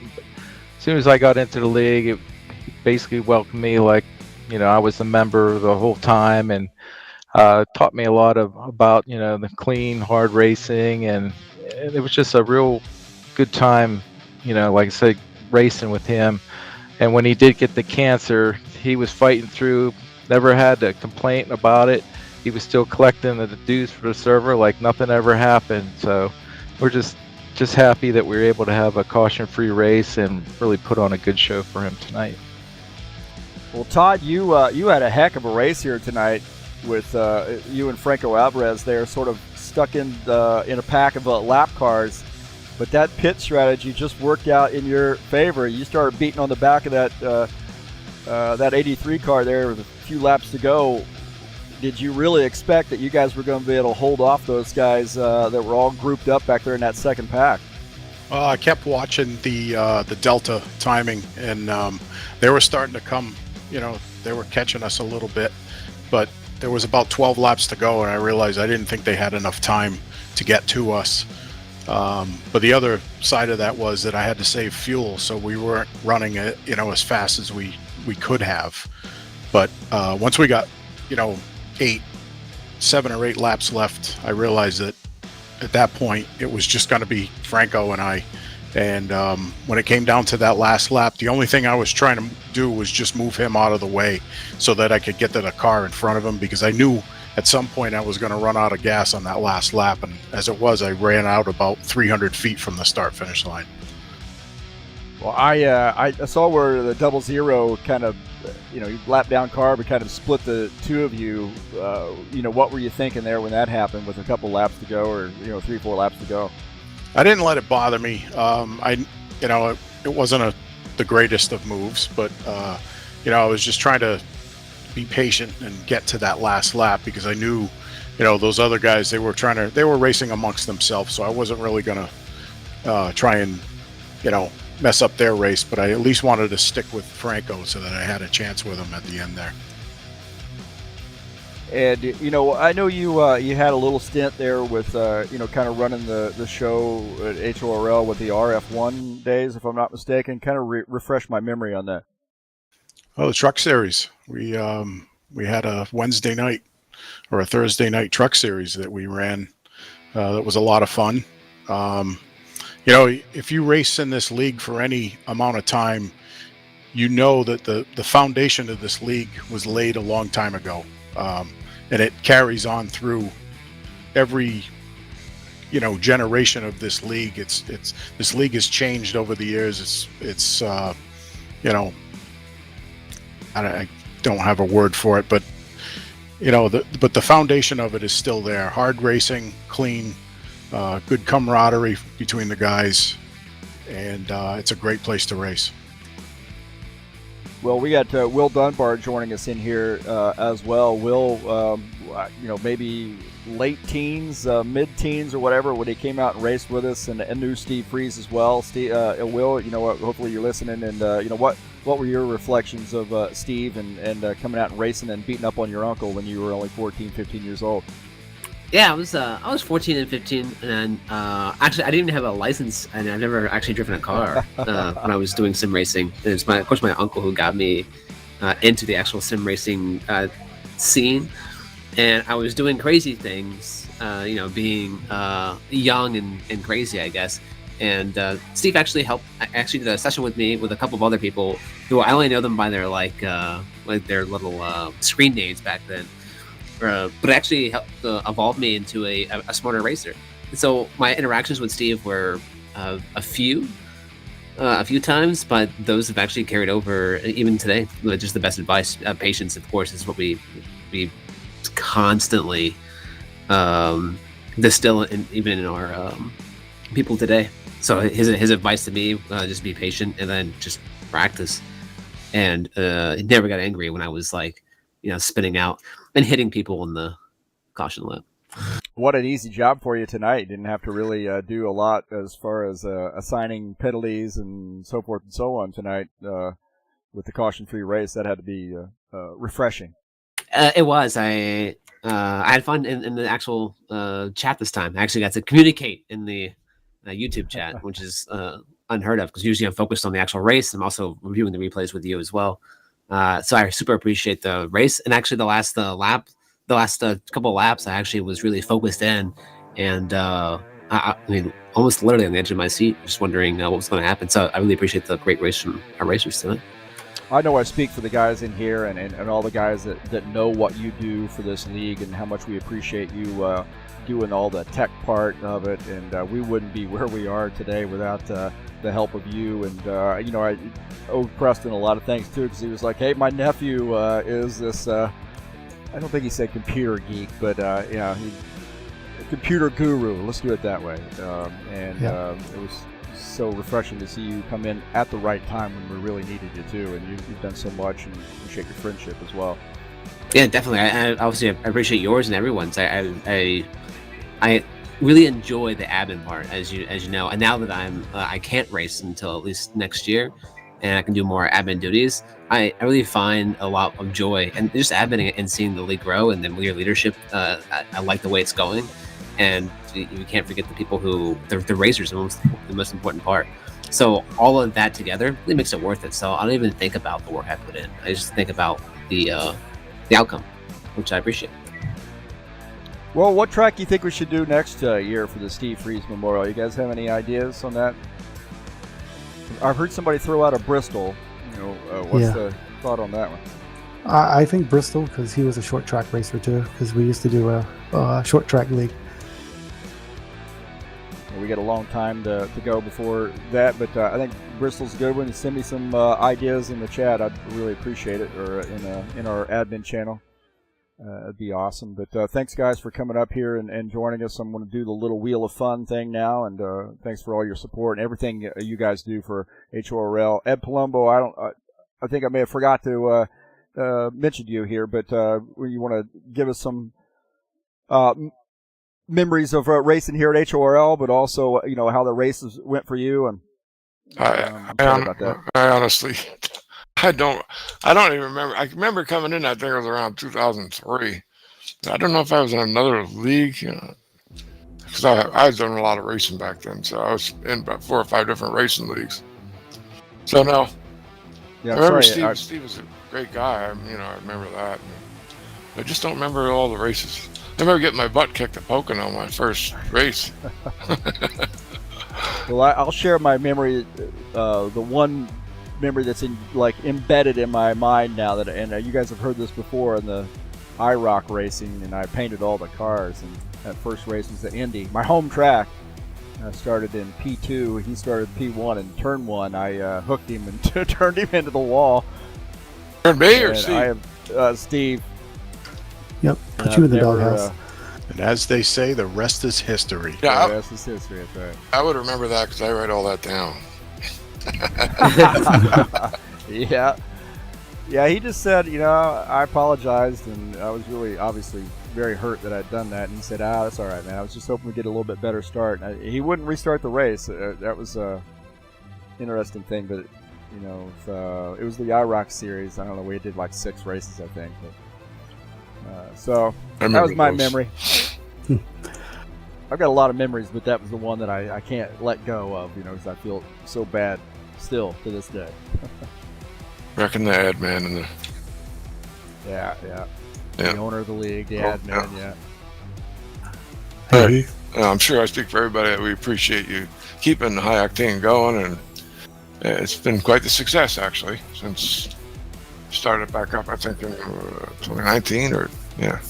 Yeah, I know. It's been 4 years already. Time too. Yeah, I don't know. It's somewhere around there. Yeah. Good deal. I wanted to thank you, Heath, for keeping it going, and you and Will. With Will coming on board, kind of kept up the stakes for high octane and putting us where we are. So it's a really big thank you to you for keeping it going these years, and you will. And also, we got to do a special mention to Paul Brown for the setups that he's been doing, behind the scenes and everything. So he made it possible for us all to have a nice setup out there. As long as you were in the draft, you were fast. So thank you, guys. And all those drivers that race with us come out on Mondays. Monday nights, you start at 7 o'clock for practice and do a little race at 8 o'clock, tweaking the setup. Yep. That's it. Yeah, the more the merrier. That would be great to get some more guys. I know you have pretty good turnout for that, so I appreciate what you guys do, what Paul does in adminning and doing some setups as well. And Todd adminning, the primary admin for tonight as well, so I appreciate your work too. Thank you. It's nice to be listened to tonight, especially tonight. I mean, it was a good reason for it, but I joke because I say nobody listens to Todd during the drivers' meetings. But I'm glad we were all able to pull it together tonight. Usually what we tell you is Todd who? Right. Every week I hear nobody listens to Todd. We listened tonight, Todd. Thank you. Thanks, guys. Good job, guys. I'm going to get to the wheel, and thanks for joining us up here in the booth. I appreciate it. Thanks. Thank you, Heath. Thank you. All right, we're going to do the Wheel of Fun.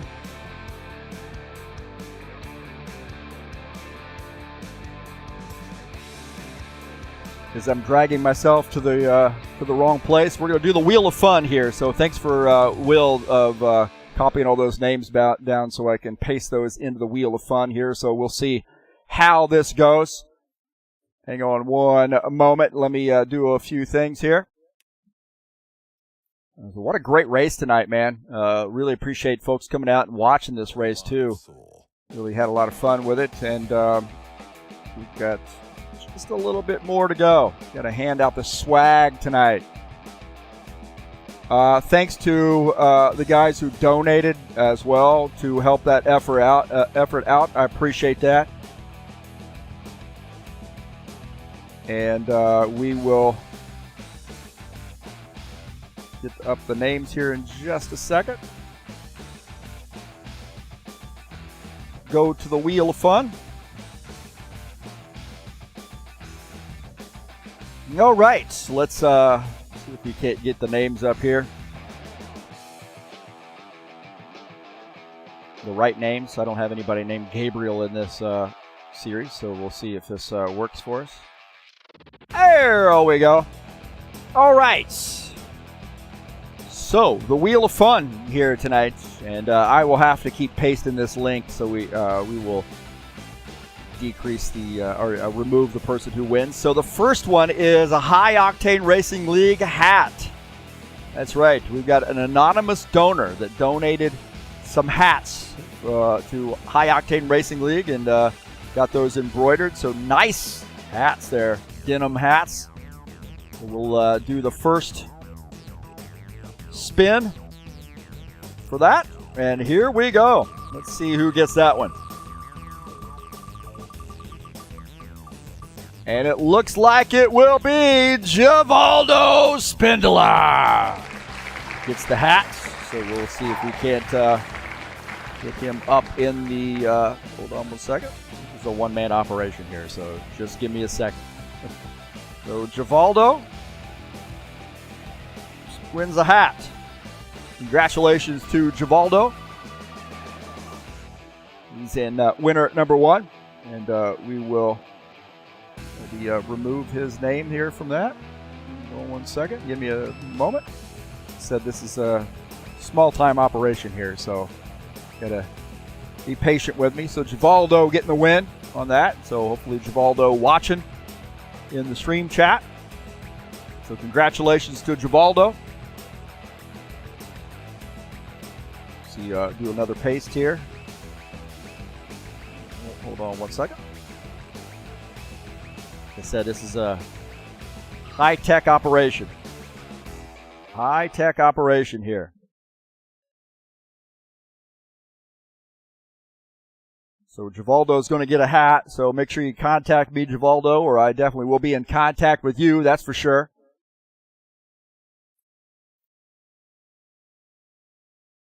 We'll get a link here for the next iteration of the wheel. So Givaldo now winner number 1. Winner number 2 for our second hat. Here we go. So winner number 2. And that is Preston Hassel. So congratulations to Preston Hassel on getting the hat at number 2. We'll type his name in there. Yeah, I don't mind paying the freight to get a hat to Givaldo. That's no problem. Maybe Will, if he's watching, can type the names in of our winners in the chat there. See if we can't get our next iteration of the wheel up and running. Don't have any music. That's our problem.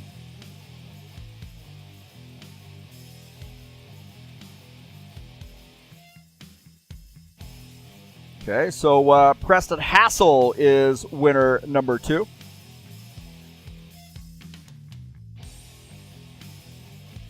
We'll get our next iteration of the wheel up on the board now. Number 3. You want to write down names, so yes. Yeah, maybe in the chat session. I'm sorry.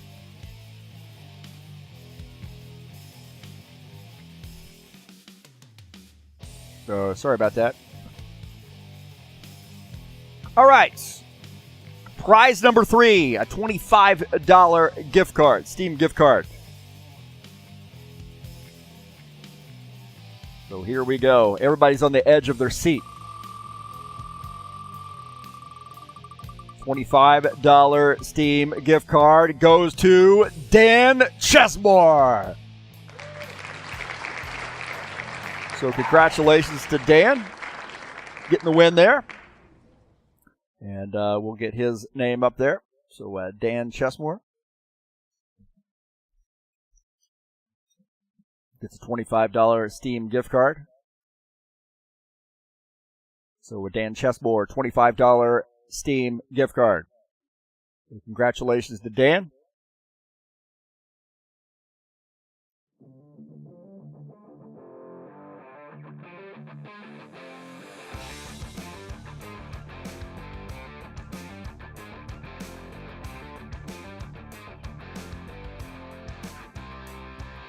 Now we will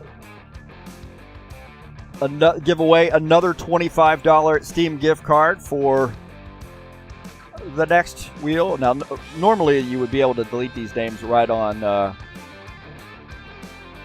OBS, but for some reason it's not working there. But so, number 4 is a $25 Steam gift card. Who's gonna win that one? Here we go.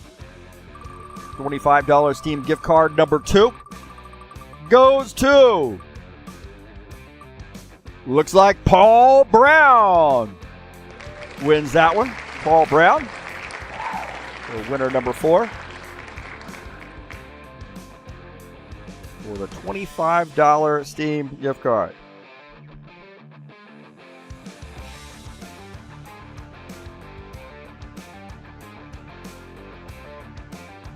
I'm hearing in my ear, these guys are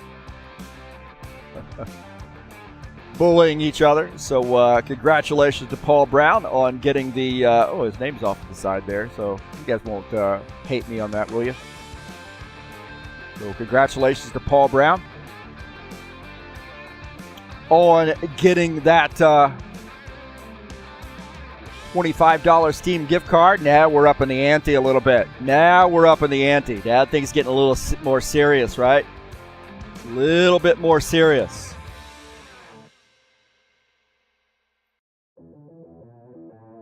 Things get a little bit more serious. So the $25 gift cards, Dan Chessmore, Paul Brown. Now for the $50 Steam gift card.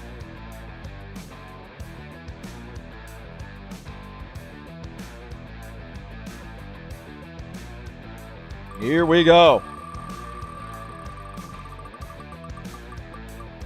$50 Steam gift card goes to Thiago Gomez. Thiago Gomez, congratulations.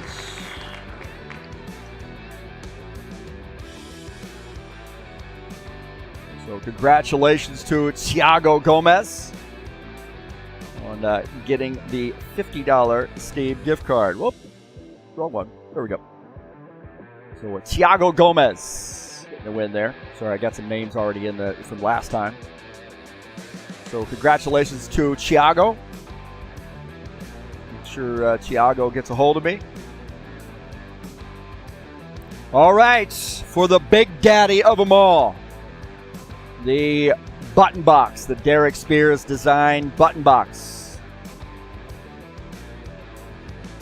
And that is, let's take a look at, get rid of Gomez's name there.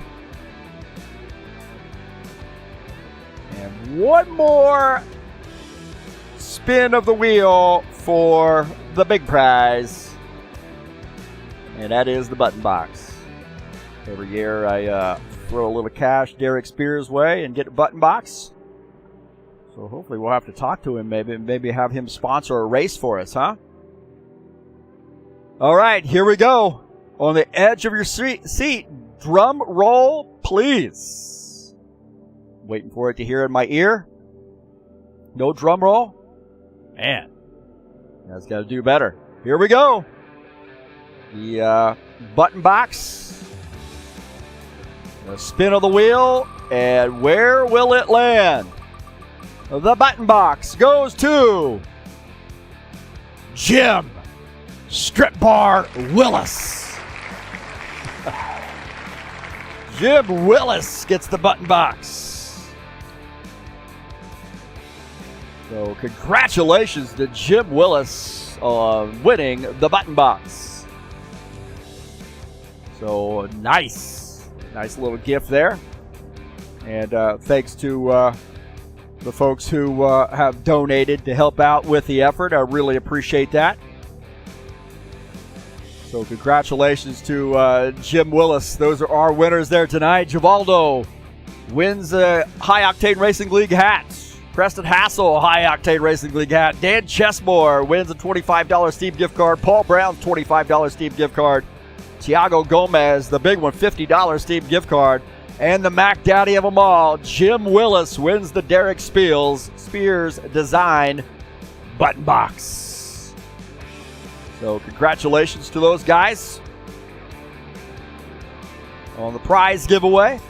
And, what a successful Buschwackers Series race tonight here in the Steve Freeze Memorial. Really appreciate everybody's racing effort here tonight. Don't forget the High Octane Racing League BTCC will be in action tomorrow at Laguna Seca, and I'll be broadcasting it live starting at 2 p.m. Eastern Standard Time. 2 races, 2 15-lap races for round number 2 of the inaugural BTCC Series season. Saturday Night Thunder will be at Darlington at 9 p.m. This is Beat the Broadcaster night. Are you mad that I didn't spin your name on the wheel? Come on out and race it with us and beat me up at Darlington. The Lady in Black, it's a 110-lap race. I finished third last week at Daytona, by the way. Don't think I'm going to get a third-place finish at Darlington, but we'll see. 110-lap race coming up at 9 p.m. Eastern Standard Time. Tonight's race has been brought to you by EliteHostingUSA.com. If you're interested in an rFactor 2 server, there are 3 self-managed server packages for you to choose from. That's EliteHostingUSA.com. Thanks to everybody for coming out and joining me here on the YouTube channel. Don't forget to hit that PayPal button, man. I just threw some swag out there, man. Help me out with the PayPal. Also, click on that link down in the description of this race and over to the SimLab website. If you're interested in purchasing a wheel, SimLab rig, they got some pedals. Or how about some displays as well? They can take care of you. Please use my link. I would appreciate that. Congratulations to Franco Alvarez on getting the win here in the High Octane Racing League Steve Freeze Memorial Race. And our 2023 winner and here at Daytona. Congratulations to Franco Alvarez. That's going to do it for us tonight. We'll see you next time. And I am out of here.